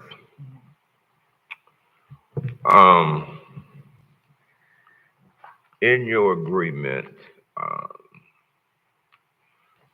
you referenced how much you all would have to pay if you didn't meet those hiring requirements. I also read that we're only allowed to check that no more than 2 years. 2 times a year. No. Come on. Good question, Councilman Guy. No, there's regular reporting that's provided. No. I know about the regular reporting. I'm talking about for the fines. Hold on, I'll find it real quick for you here. There's a restriction where we are only allowed twice a year. Page 5. Page what? 5. Okay, see, it's good to have a good city attorney who didn't even know that I was going to bring this up. We're on page 5. I believe you mean the form section on subparagraph F.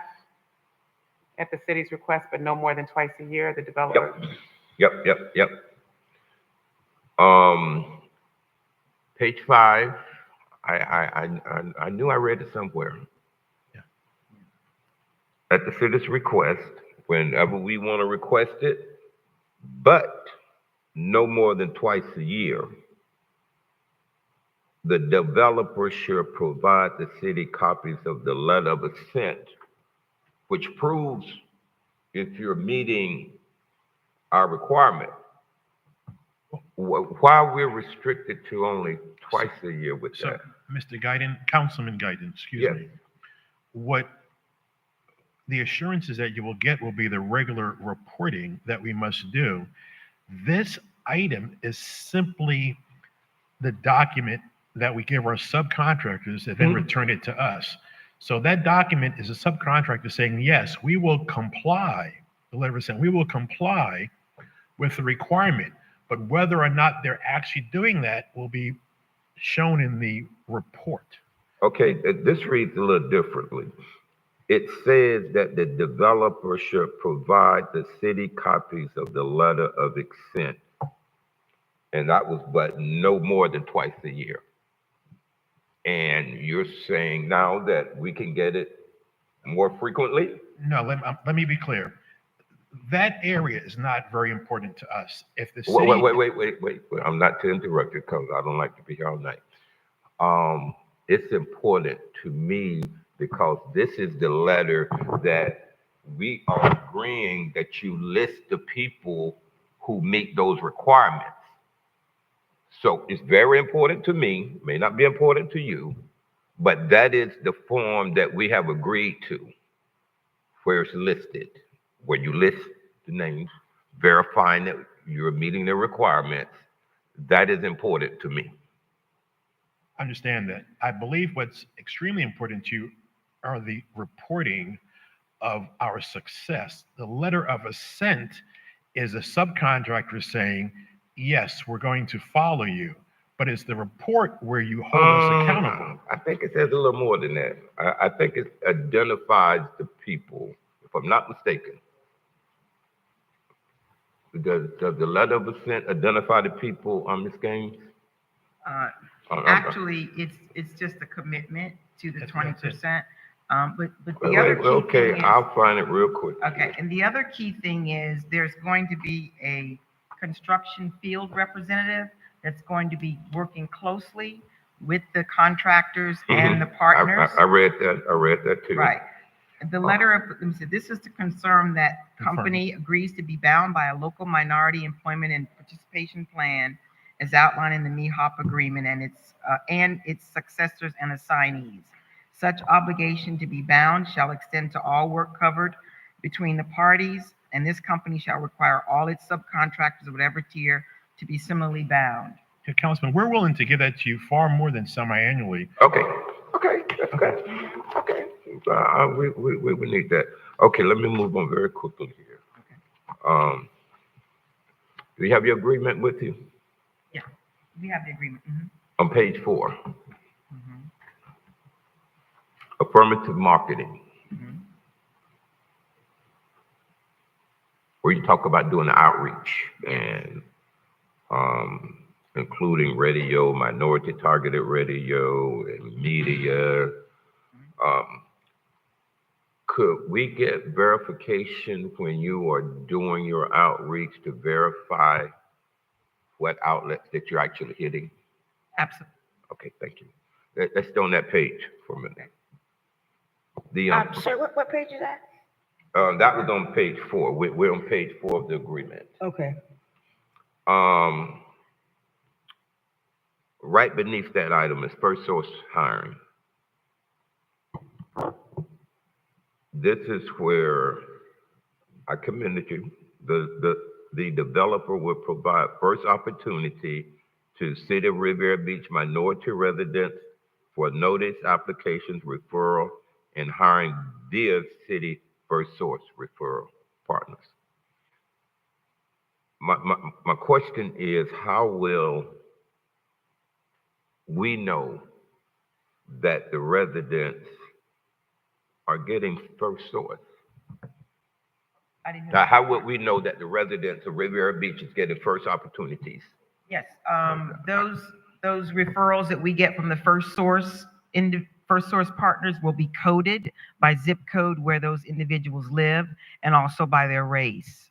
And so you will see in the hiring that they will be hired first before we even go out to hire others. They will be the first that will have the first opportunities to be hired. So it could be done a couple of ways. You could set aside a period of time where you're hiring them, or you could just look at all of the applicants and hire those that are qualified first. Okay. So there are a couple of ways to do that. Okay. Page 5, please, under reports. Okay. I won't read it all, but it doesn't speak about frequency in that section of the reports. It's number C, as required by Riviera Beach ordinance, blah, blah, blah, blah. Talks about the reports, but it doesn't talk about the frequency. And let me, if I may, Ms. Early and I spent many hours. Your council is very rigorous, I'll have you know. But Ms. Early, there was I'm sorry? Your council is extremely rigorous in advancing. Oh, is it? I can just question. Ms. Early, there was a reporting requirement in there. Yeah, it's there. I'm speaking about frequency. We understand. We understand. Oh, is it there, Ms. Gaines? Am I missing it? It was there. It was. It's no longer there. It's incorporated by reference, if I may, Madam Chair. Yes, go ahead. To section 26-9 sub D, which I believe refers to the 90-day reporting cycle. So it's actually a violation of the code to fail to provide that report every 90 days. Okay, see, only an attorney could go there and interpret it. Yes, what happened was they reordered and restructured, reformatted it to make sense for their purposes. Yeah, but I noticed it wasn't evidently clear from that section. You're correct. It's not. Okay. If I may, I believe there was in some discussions to lengthen that reporting period, and I held us to what was in the code, which is 90 days. I would suggest when these documents are being written, write them too so that a lay person could at least kind of understand what's going on. Okay, just the last thing. No, I lied. On 2 more things. Awarding of contracts.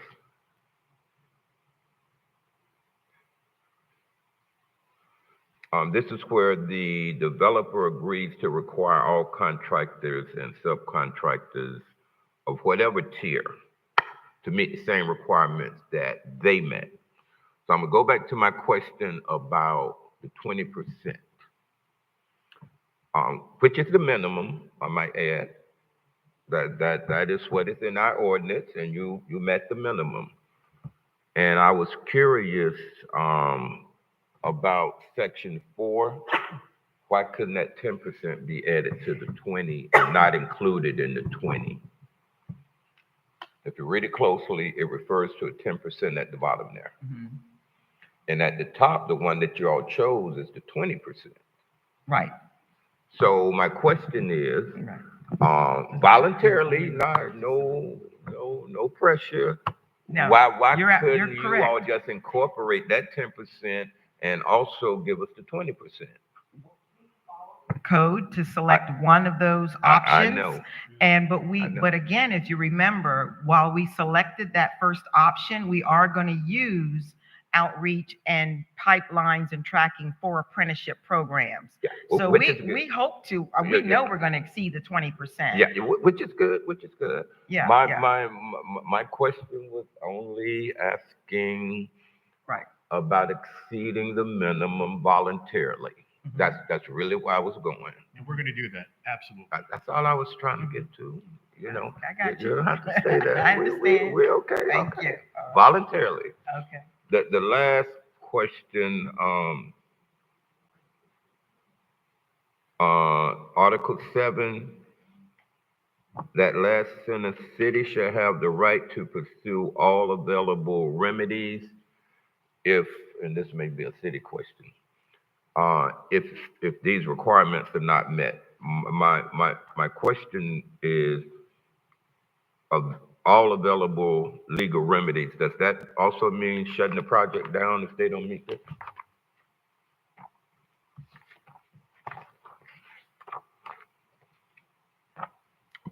And while they're looking for that, Madam Chair, that was my last question.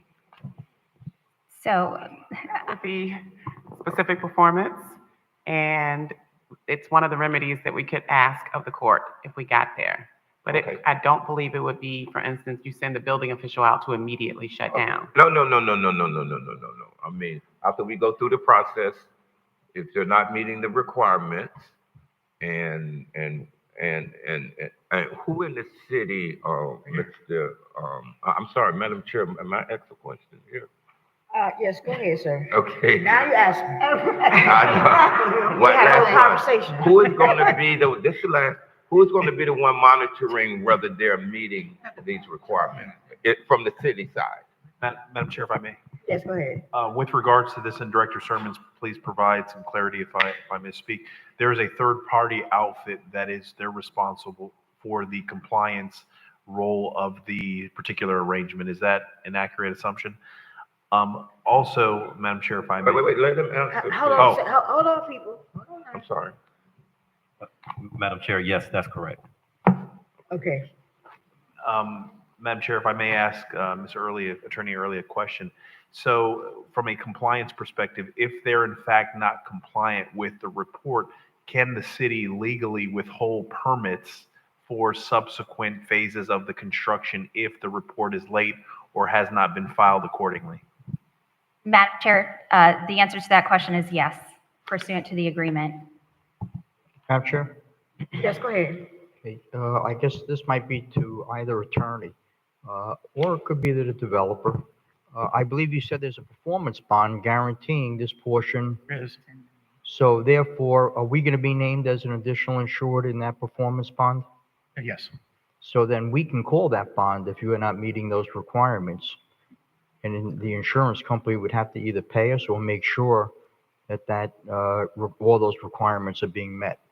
So it's very important that we have a performance bond, and thank you for being able to do that. Madam Chair, can I ask another question, please? Yes, go ahead. Okay, so I listened to Mr. Lloyd Brown. Thank you. I know you don't think I'm listening to you most of the time, but I am. Okay. And I enjoy sitting in back of you at the Southern Kitchen. Mr. Brown brought up the fact that houses are important to the people, not rental units, not condominium units, but actual houses. And I do believe we gave close to 30 single-family building lots to the CRA / Community Development Corp, CDC, and to the Housing Authority. We will have the ability to take this close to $5 million and help subsidize the cost of those houses to the purchases. And most of those houses are going to Riviera Beach residents. So this will be first home buyer programs that they're both running. And this is a good opportunity for us to be able to make sure that our residents get that house with a backyard looking into someone else's backyard. Okay. Any other questions? Madam Chair? Yes, go ahead. Thank you. And I just want to tell the team, I do appreciate the team that's here, everyone that came tonight, and everybody associated with Forest Development. Mr. Richards, thank you so much, Ms. Gaines, because this is an investment. We're asking these questions, we're making these statements like withholding permits, calling the bond. Mr. Richards said that we're absolutely going to exceed. This is going to be one of the first projects that the city has seen of this caliber that we've been able to actually execute. So our goal is to make sure that all our T's are crossed, to make sure we're covered and protected.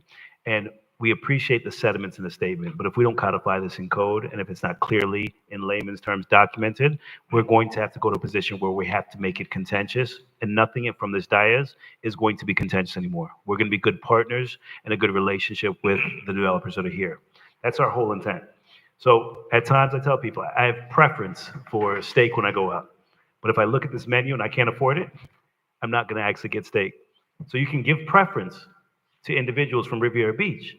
But if we can't afford to pay that staff, we're going to go with somebody that is more affordable, because that preference and that language is concerning for me. So that's why I want our code and I want our language to be properly outlined with what preference and options look like, because we can give them options, but if they don't fit within the ability to be gainfully employed for Forest and provide that opportunity, they can move on to someone else, even though they gave preference. So I just want to be clear with that preferential treatment is, yes, you can offer the opportunity, but you don't have to employ them. And that's where I want that language and figure out how we can work together with making that clear and concise. Because thank you for the preference, but I have preference for certain things that I may not be able to obtain that. And that preference is the only concern that I saw with this. I would prefer to give preference to organizations like Manpower, to make them somebody that employs 80% local minority people in their organization. Palm Beach State College, local technical schools. Make sure that those are the individuals that we're working with directly, because those people employ individuals from Riviera Beach. So we have to just kind of go a little deeper into this and make sure our code clearly states what our expectation is, because I don't want just minorities that get preferential treatment. I want you guys to hire them. And I believe wholeheartedly that Forest will do that. But my goal is to protect Riviera Beach and make sure it's codified in code. And I'm just not sure how do we actually clearly state that. And I'm sure that they're going to make every attempt to do the job fairs, to do the employment, and to bring in the right people to fill that 20%. But I just want to make sure those 20% represent Riviera Beach. And as you said, Brother Richards, exceed. Absolutely. So that's all I want to see. And it's not even debatable or discussion. It's something we've constantly had discussion about, but I just want to make sure that we employ them, because we issue this and we provide this opportunity, and this board gives you guys the go-ahead. We're going to see those pretty buildings going up, but I want to make sure that those residents from Riviera Beach are benefiting from that project. We will make you proud. Thank you, sir. Okay, thank you for the comments. Are there any other comments in regards to this? Madam Clerk? Councilperson Davis Panier, Yes. Councilperson Guyton, Yes. Chair Pro Tem Miller Anderson, Yes. Councilperson Spiritus, Yes. Chairperson Lanier, Yes. unanimous vote. Thank you for your presentation, Mr. Sermons. And I'm sorry, your name? Tanya Early. Ms. Early, thank you for your presentation. And thank Oculina Forest Development for their presentation. We're looking forward to a fruitful relationship. Now in the portion of the agenda, we come to our public comment area. Public comments shall begin at 7:30 p.m. unless there's no further business of the city council, which in that event, it shall begin sooner. In addition, if any item is being considered at 7:30, then comments from the public shall begin immediately after the item has been concluded. Please be reminded, the city council board has adopted rules of decorum governing public conduct during official meetings. Those rules of conduct are listed right in the middle of this aisle, and there's one listed in the back room. In an effort to preserve order, if any of the rules are not adhered to, the city council chairperson may have any disruptive speaker or attendee removed from the podium, from the meeting, and/or the building if necessary.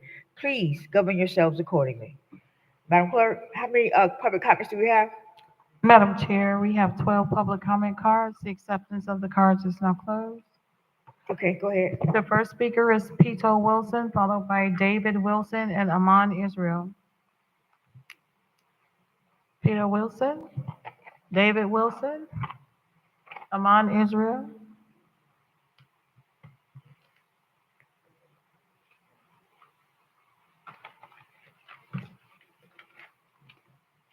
Good evening, Aman Israel.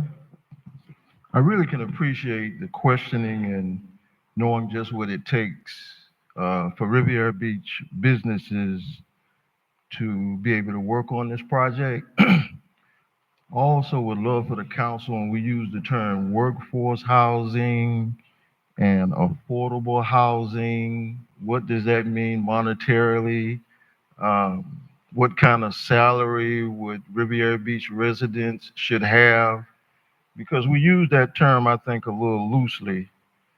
The next thing I want to talk about is I definitely does not oppose auditing. But when it comes to our first responders, We should not take them lightly. A comment was made, and I want to make it clear, I'm definitely not against watching our money, okay? But our first responders see things that we will never see. They have all kind of trauma experiences. I've had the opportunity to work and talk to both of them and to hear the stories that they have, seeing children's uh, beat half to death, babies dying, shooting, all kinds of things that they're experiencing. And I wouldn't want us to take a pickleball court and make it seem like it's just something to throw out there. Our first responders need as much mental health wellnesses programs that if they ever come to us, we know that they're in a stable mindset to give us the kind of service. I've seen them come from children being not living, and before they can get back to the fire department or the police department, they're on another call. So they see things that we don't see. And the pickleball court was not a additional cost to our city, the city of Riviera Beach. It was not an additional cost. They could have had a basketball court, but they chose the pickleball court. So we don't want to really we really need to understand what they experience. I had the opportunity again to talk to some of them after them coming from these calls, and you would really have a much more sympathetic to make sure that they're mentally stable. And Brother Bruce Guyton asked all the questions you want to make sure that Riviera Beach citizens work on these programs. Thank you. Thank you for your comments. The next, Margaret Shepherd, Doretta Polk, and Lloyd Brown.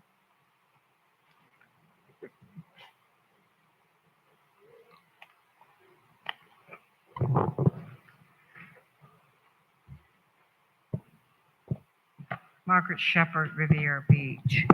I do want to thank our illustrious clerk for having us up on the rooftop. It was an enjoyable moment for me. I don't know where you get these thoughts from, Deborah, but the coolness of the breeze and to see our judge Harper and our representative Harper and Betty Wells and our own Edith Bush, which is one of the Church of God in Christ leading church mother. It was just a joy to see everyone. And to come over to Lindsay Davis to do our second annual book reading, an enjoyable meal. Dr. Spiritus, thank you so much. We had a very good time, and we just enjoy ourselves over at Lindsay Davis. I do have to say, Mr. Evans, I do wear tags around my neck. And I was listening to some of these things that say you can't eat, you can't drink. Well, unfortunately, the American Disability Act gives me an opportunity to, wherever I have to eat, drink, or wherever I have to do what I have to do, with no distraction, I hope. And we go back into this, which I haven't read, I guess I need to get a copy of it, that you distract people from talking. People can say whatever they want to say if you read the Constitution of the United States of America. It employs you to understand you cannot, I can see threatening people, but when you talk and you're listening on television, even the President of the United States of America says little things that I think is just really, but he's a president. So we're coming into this mode that, you want to censor us from talking. Well, unfortunately, I'm going to say what I want to say, and I'm just me. I want to say to you, I don't have the time to talk about this $10,000 shakedown. I came from Fort Pierce, and people are talking about this $10,000 shakedown. I was trying to figure out what shakedown. And then I came home, I'm trying to get a little information from different ones, but I did get the understanding about the shakedown.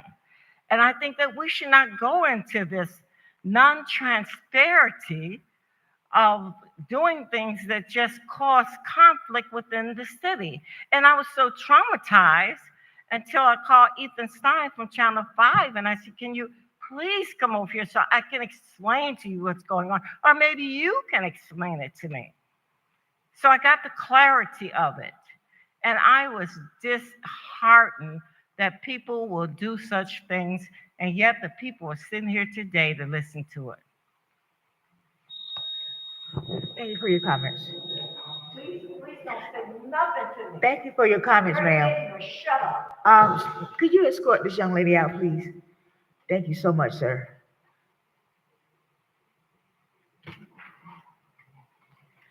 Ma'am, you're gonna have to leave.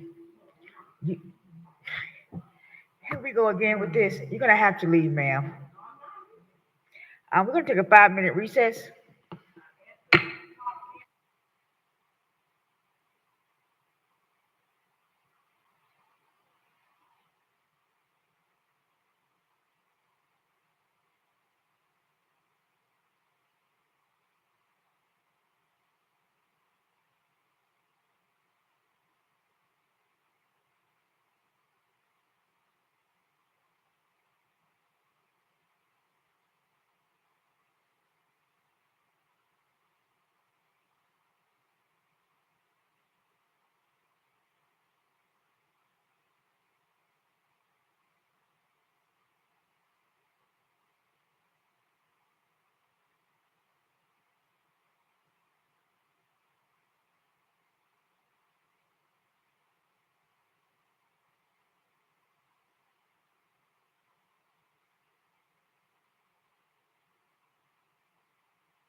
We will call the meeting, excuse me, could you have your seats now? We're gonna restart the meeting. Thank you very much for, giving us that time to have this pause to move the city forward and move this meeting forward. Ms. Hall, could you give us the next speaker, please? Madam Chair, the next speaker is Doretta Paul, followed by Lloyd Brown and Henry Taylor. Hey. Okay. Okay, so Ms. Polk has passed, so the next speaker is Lloyd Brown, Henry Taylor, and Kathleen McGarren. You know, through all that confusion, I forgot what I was gonna say. No, but back to like what he was talking about, like this 20%. If you go through Riviera Beach, you're not gonna find many black businesses. I mean, the lady who was standing up here saying 20%, she must not walk through Riviera Beach. You see these people working on these roofs. You don't see no blacks working on these roofs, and these people won't hire you. And I'm gonna tell you mainly why. Because when those people come in America, and I may be wrong, but I know my neighbor told me this, the integration people told them, don't mess with black Americans. And see, these people got that in their mind, and that's why they don't hire us. You go around these roofing companies, how many blacks you see on those roofs? Not any. So what she's saying, the Spanish and whatever, black people were here in Riviera Beach first. I mean, we had businesses like we had Coombs Plumbing, we had Brooks Construction. Now we don't have that. And these young kids now, okay, I can understand what the lady was talking about with the schools too. But what happens when you get out of school? She needs to come over there where I live at in that park and go down there. And I mean, you got needles that I found down in the park down the street from me. And you got them kids down there, they know more curse words than a sailor. I mean, once they're in school, okay, but if you ain't got no parks and recreation, nobody to supervise them, because there was one guy, his name was Carlisle, he was on crutches, but we respected him. And then too, these young kids, let me tell you, I was on crack, but I had a skill.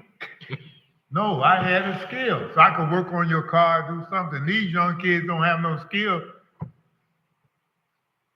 So they're gonna use a gun. So if you don't teach them any skills so they can get these jobs that this lady talking about, you're gonna catch hell. And I know you are, because my neighbor or my friend, now I ain't trying to get on the chief case, but why you got them people hanging down there around there by that store 1 o'clock in the day? My friend got robbed 1 o'clock in his yard. They took his wallet, they took his ID, he a veteran. They took $400. I mean, you sit down here and watch these people drinking beer and all that. So what? It was a time when you couldn't go to Lake Park being black, where they would stop you. Now it seems like that's starting to happen in Riviera Beach. Let these fellas walk around who've been here 70 and 80 years drinking a beer on the corner. They ain't got no stores or nothing. They don't own no stores, no clubs or nothing. Give them a break. A beer ain't nothing if you walking, but you got to drive through. So would you rather be hit by me, walking, or Thank a you, car? Mr. Brown, for your comments. The next speaker is Henry Taylor, followed by Kathleen McGarren and Allison Bretfield. Henry Taylor left. Okay, Henry Taylor has left. Kathleen?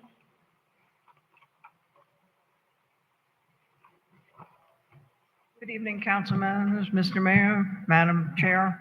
I'd like to talk about the parking. I know we've tabled it until June 17th fair, but I'd like you to consider a few things. Even if the council adopts the proposal, I believe that the pricing structure remains fundamentally unfair. The marina, it's home to boats of $5,000 or more. I don't know what those boats cost.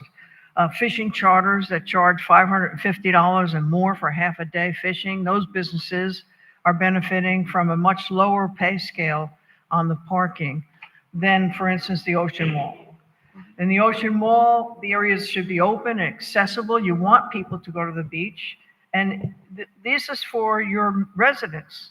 Many of them are economically disadvantaged, and they're subject to unfairly burdened with fees.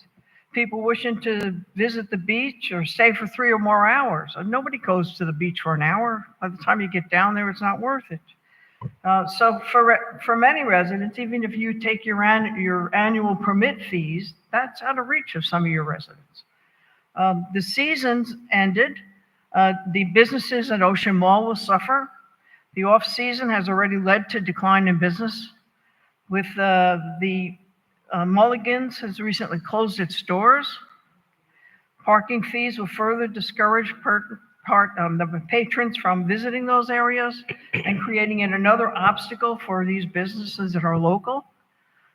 I urge the council to reconsider the proposal, and if so, particularly consider the fees that you are proposing. Thank you. Thank you for your comments. The next speaker is Allison Breckville, Cindy March, Mrs. Mary Bram, and Dolores Williams.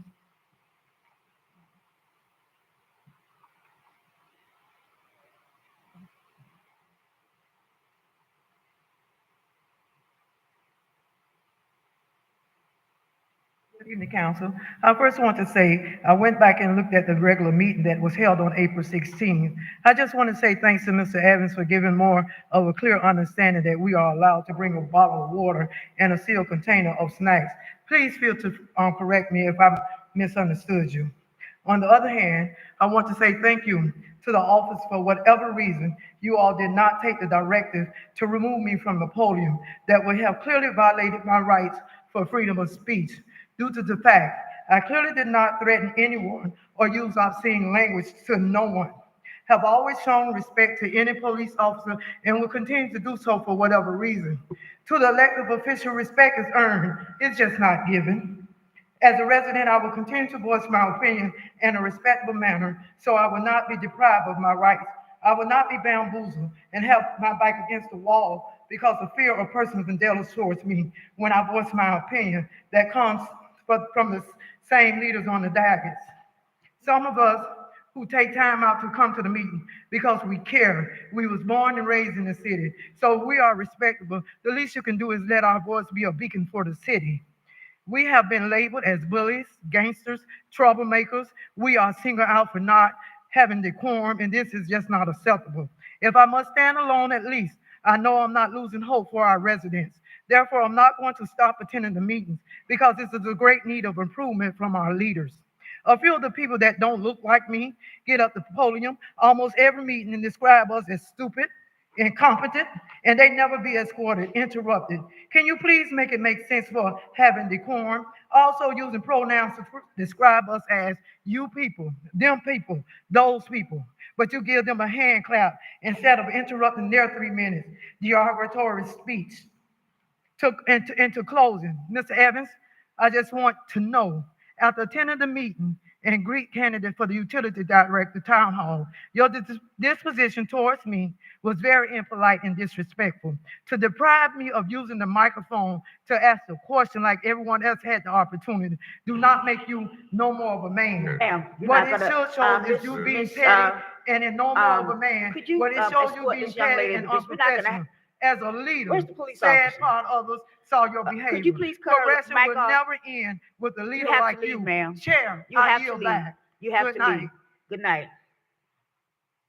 Please escort her out. Next, resident, please. The next speaker is Mrs. Mary Bram, followed by Dolores Williams.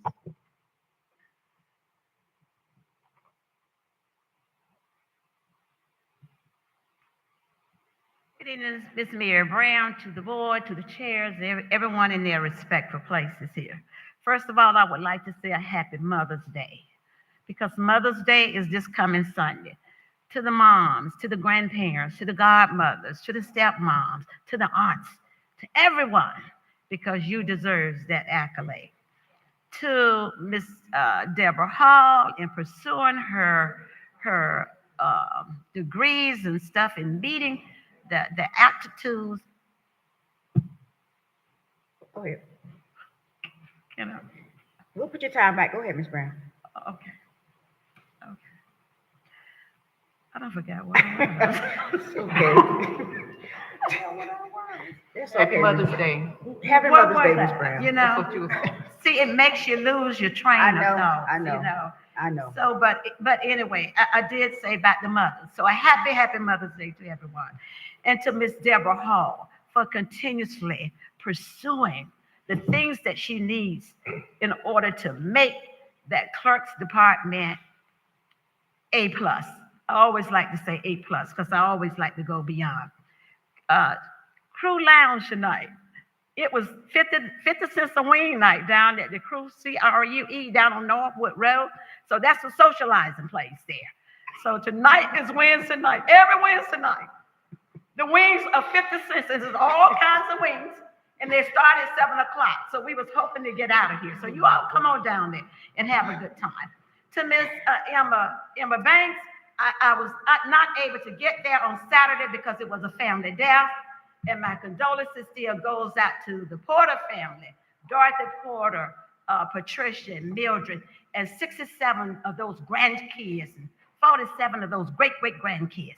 So Miss Brown was there, Emma. So I know it was a success. So I say kudos to you. And I would just like to say the parking. The parking. We're missing out revenues, millions and millions of dollars in revenues here. Now, as a board and as a community, we got to get focused on what's really important in this city here. If you build these things here, and if you keep at this pace here, nothing from nothing will leave nothing. We have to have parking here. We are the only municipality, and Miss Brown has traveled all over, that does not have parking. $5 or $10 or $20, set that parking fee. I was here a month ago, and I was up at the balcony, and I looked out across a sea of nothing but cars, and residents made money. What about you all as a board here? That's part of any redevelopment.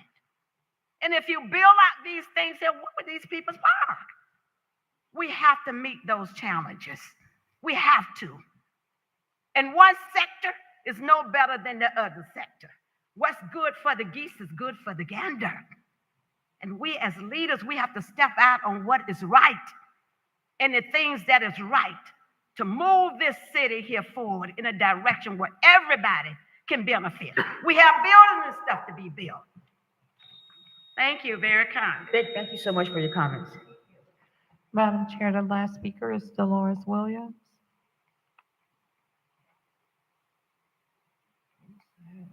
Hold on, Ms. Williams. Wait 1 second, Ms. Williams. I can't get the, You're trying to give me some more time?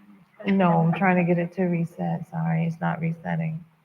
So we can keep time. Just use your phone. You can. Okay. Yeah. What now? She'll use her phone, Miss Williams, to do the time for you. Okay. All right, you can go ahead and get started. To the citizens of Riviera Beach, to our council, our mayor, and I just want to say one thing. Mr. Evans, did you promote her? Don't do that. I just want that to be given her title. Please do. We're still not through talking, Mr. Guyton. Okay, Ms. Williams. All right. But what I want to say, you're talking about the public housing. I don't know how many these cars and stuff y'all get for these investors taking pictures of my car, my garbage can, everything. I want to buy your house. Then where I'm going to go? Where I'm going to sell my house, then where I'm going to go? We got the best place, what they say, to work, live, and play. This is some valuable land here. So we need to make sure the investors coming in, you did that building that investor right off of Martin Luther King Boulevard, a big old building you could have added on for Stony Brook, they had more houses. It's still there empty. And this is another thing I want to make sure. When you have the city resident, whoever is cutting the grass, you know, you get this thing from FP&L and the people talking about your sewage. If your pipe bursts, you have to pay for all that. Make sure the city people and the people that's cutting properly have a catch bag on those lawn mowed, because all they do is blowing the leaves and everything out there in the street and just run down to those drains.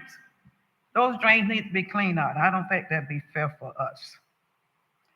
So please do what is right. I just want to make a mention about the National Prayer Day that was here. You know, you had a lot of ministers that was out there and civic people. And the ministers say, if all the ministers get to the congregation and talk to the people and let us do what is right, it'll be a better place because we have much to work. Let us come together and pray that the will of the Lord be done. We need us. You hear the little kids say, Uskin, we need us to do what is right in the eyesight of God. Because I'm going to tell you this much. There's a book inside a book. What you say and do. Not only what you say and do, your thoughts. Just like you sitting there looking at me, those thoughts is being written down. But remember that now, we got to give an account. You can turn the head that way or look that way. It's coming up again. My husband preached a message. Time will tell on you, and it's coming up again. Remember what's being written down. It'll come up. I see that beautiful your smile, time Miss has Lanier. expired. My time. So much. Ready. Thank you so much, Ms. Williams, for your comments. Madam Clerk, the next item, please. The next item is 11D, Resolution Number 50-25, reclassification of fiscal year 2025 through 2028 Professional Managers and Supervisors Associations Collective Bargaining Agreement. Madam Chair, we do not have any comment cards on this item. The acceptance of the cards is closed. So move. Second. Mr. Evans? Mr. Chair, members of the board, if I can have the Director of Human Resources, Ms. Tennille DeCosti, to make this presentation. Good evening, Honorable Mayor, Chair, and Commission. Tennille DeCosti, Director of Human Resources and Risk Management, and I'm excited to bring the Professional Managers and Supervisors Association Collective Bargaining Agreement.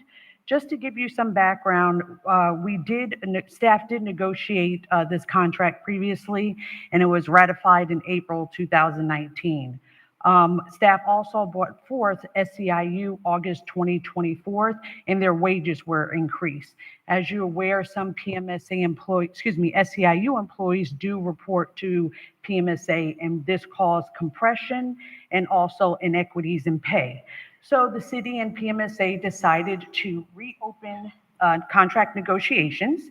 We commenced on February 2025 and concluded on April 17th, 2025. The members ratified the contract on April 24th with 13 saying yes and 0 saying no. The effective date for the new contract will be from April 1st, 25 to March 31st, 28. And some of the highlights, especially the wages, we gave them a 14% increase for the first year, 2.5% for the second and third year, and this is to the base of their salary, not the minimum of the salary range, is actually to the base of their salary, which is amazing. We also increased tuition reimbursement from $2,500 to $4,000, and we cleaned up a lot of language that shouldn't have been in the contract. It should have been removed. Those are just the highlights. We do ask that you give an effective date, April 24th, for the wages, because that's when the members ratified their contract. And I'm here for any questions. Thank you. Are there any questions from the board? Madam Chair? Yes, go ahead, sir. No, I just want to thank Ms. DeCosti. Timeframe, how long did it take to negotiate this contract? We started in February, we closed in April, so approximately 3 months. This is far from where we had individuals coming to the meeting, complaining and arguing, and then running into some issues when it came to negotiating of contracts. So I think that's a direct correlation to strong leadership. And thank you, Mr. Evans, for bringing in Mr. Costi to negotiate these contracts, because this being done in this timely fashion, we had some that were taking a little longer than necessary. And I think that we did this in 3 months, and to have this and have these boring meetings where you're presenting it, we're going over it, and hopefully this board will ratify and approve it. I just commend you. That's what we want to see. This is the type of discussion that we want to have. So thank you for that. Through the chair? Yes, go ahead. Thank you, Mayor. Appreciate that. Any other questions, Ms. Hall? City Clerk? Clerk, can I get Did you the? want me to call the roll now? Yes, ma'am. Okay. Councilperson Davis Penny? Yes. Councilperson Guyton? Yes. Chair Pro Tem Miller Anderson? Yes. Councilperson Spiritus? Yes. Chairperson Lanier? Yes. Unanimous vote. Thank you. Do we have any, comments, city manager? Yes, Madam Chair, just very briefly, wishing all the mothers out there, obviously, happy Mother's Day. Certainly, it's a tough job, but somebody has to do it. So to all the mothers out there, certainly appreciate the time, energy, and effort, especially my mom and my wife. The role that they play is tremendous, dealing with some of the things that I know I put my mom and my wife through as well. So, so happy Mother's Day to all the mothers. With regards to the PMSA item that was just approved, I think to provide a little bit of context to that, that was something that we preemptively brought before this board to address some of the salary inequities, because when we did provide for increases for SEIU, we had a situation whereby the SEIU employees that report directly to PMSA were making, in essence, the same, if not more, than their supervisors. So we opened up the contract significantly sooner, and we've never done an economic opener here in the city. So this was something that we saw an issue and we addressed it, not something that we let it, sit there and not address the challenge. So that's definitely the direction that we're looking to go in the agency, is to address problems and to address those proactively. Also, the community grants, those applications are available, or the information, and the city is accepting applications for the community grants program. That is available on our website. You can search community grants. There are grants that are available for non-for-profits that provide services to Riviera Beach. And so if you are a non-for-profit out there, there is some information that's available on our website. We will be working with the mayor's office and the chair to do basically a lunch and learn. I think the scheduled date, or tentative scheduled date, is the 21st of this month. And we will share with you the do's and don'ts for a successful application. And then we will be reviewing those applications and then putting out those monies out into the community. That's about $100,000. And then you heard today about the READ program. That's about $150,000. So through the leadership of the board, we have about $250,000 over the next couple of months that are out there to help address some of the challenges that we have academically for some of our students, but also to help our non-for-profits. So we're excited about that program and moving forward. Also, I will be sending some correspondence to the board with respect to asking for your availability for the summer months to be able to start scheduling your retreat for policy direction and then the budget exercise that we will go through during the summer months. And so that concludes my comments, Madam Chair. Chair? Yes, Can I do a follow-up question? Sure. Who is the point person for the community grants that's on staff? Like, because I have people that are asking questions now. Madam Chair, if I may. Yes, go ahead. Dr. Hayes, Dr. LaTronda Hayes, her email address is on the website, and I believe her contact phone number, but she is the principal spokesperson for the community grants and can answer any questions that you may have concerning the program. Thank you. Thank you. City Attorney? Councilman Spiritus? Yes, first, in reference to the Mulligans being closed, that was mentioned before, I met with a couple that claims that they are now the owners of the lease of Mulligans. They operate a restaurant, a waterfront restaurant right now in Fort Pierce, and they're looking to develop an upscale restaurant from what's there right now. So that space will not be vacant. I want to make that very clear, and we're excited about having this new restaurant in Riviera Beach. With reference to Singer Island, I'd like to thank all the condominiums and civic associations that came out to speak their minds with reference to a possible ordinance change that was taken off the calendar. Thank you very much for letting the council know where you stand, and please stay active with the city council and at the meetings. We appreciate everything you're doing. Thank you. Thank you. I'm sorry, Councilwoman Pinheiro. Thank you.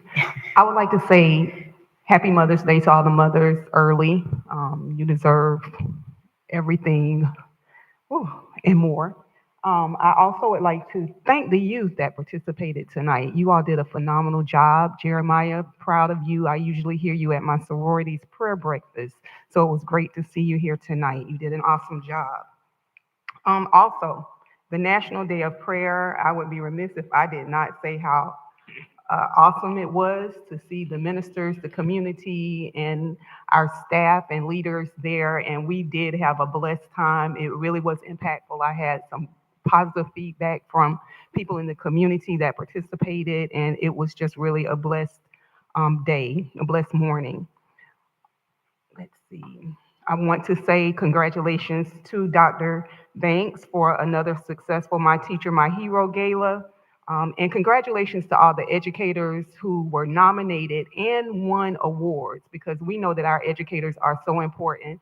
They impact our youth every day. We know that it can be a challenging job as well, but we want to shout out our educators, the teachers, the principals, everyone that are involved with educating our students.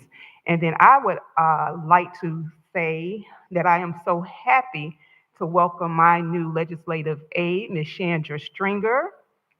Chandra brings a wealth of experience, a passion for the community, and dedication to public service. I met her years ago as she was doing work in Palm Beach County. I'm very proud to have you on my team and on the team for Riviera Beach. I look forward to working with you, and I know that you will strengthen our efforts for the city of Riviera Beach. Together, we're going to be committed to making meaningful change, just doing a lot of great things together, working tirelessly to serve. And so I'm thankful to have you on board. And you all, I hope you are, familiar with her, as she did put her, name in the hat for mayor, but we're still going to do some good things. God knows everything all. And so I'm glad to have you. Thank you. Thank you. Mr. Councilman Guy. Yes, happy Mother's Day to all of the mothers. Mayor? Thank you, Madam Chair. Happy Mother's Day as well to all the mothers. On May 19th, I'm going to be doing a listening tour here in the marina, asking all my colleagues to please be in attendance, because we're having a major discussion with all the principals, leaders from the community, and residents to talk about everything exclusively on education. My chairwoman, she's going to be here as well, because she's also pushing forward with her education board. So we're going to really be impactful in regards to education, looking to open up at Riviera Beach High School, and we're starting from pre-K up to 12K. So I'm sorry, pre-K to 12. So our goal is to make sure that we focus on everything education, and make sure you guys attend. It'll be 6 p.m. here in the marina. Thank you. Thank you, sir. Vice Chair? Yes, I want to say Happy Mother's Day, as well as this week is Teacher Appreciation Week. So make sure that you let all of those wonderful educators know how much you appreciate them. I think yesterday was Nurses Day, or this week is Nurses Week. So if you know any nurses, please let them know how much you appreciate them. Also, congratulations to Miss Serena Spates. She was accepted into the Leadership Palm Beach County family, as well as Miss Manuka Nugent over in Riviera Beach CRA. So congratulations to them, and welcome to the Leadership Palm Beach County family, class of 2019 I am.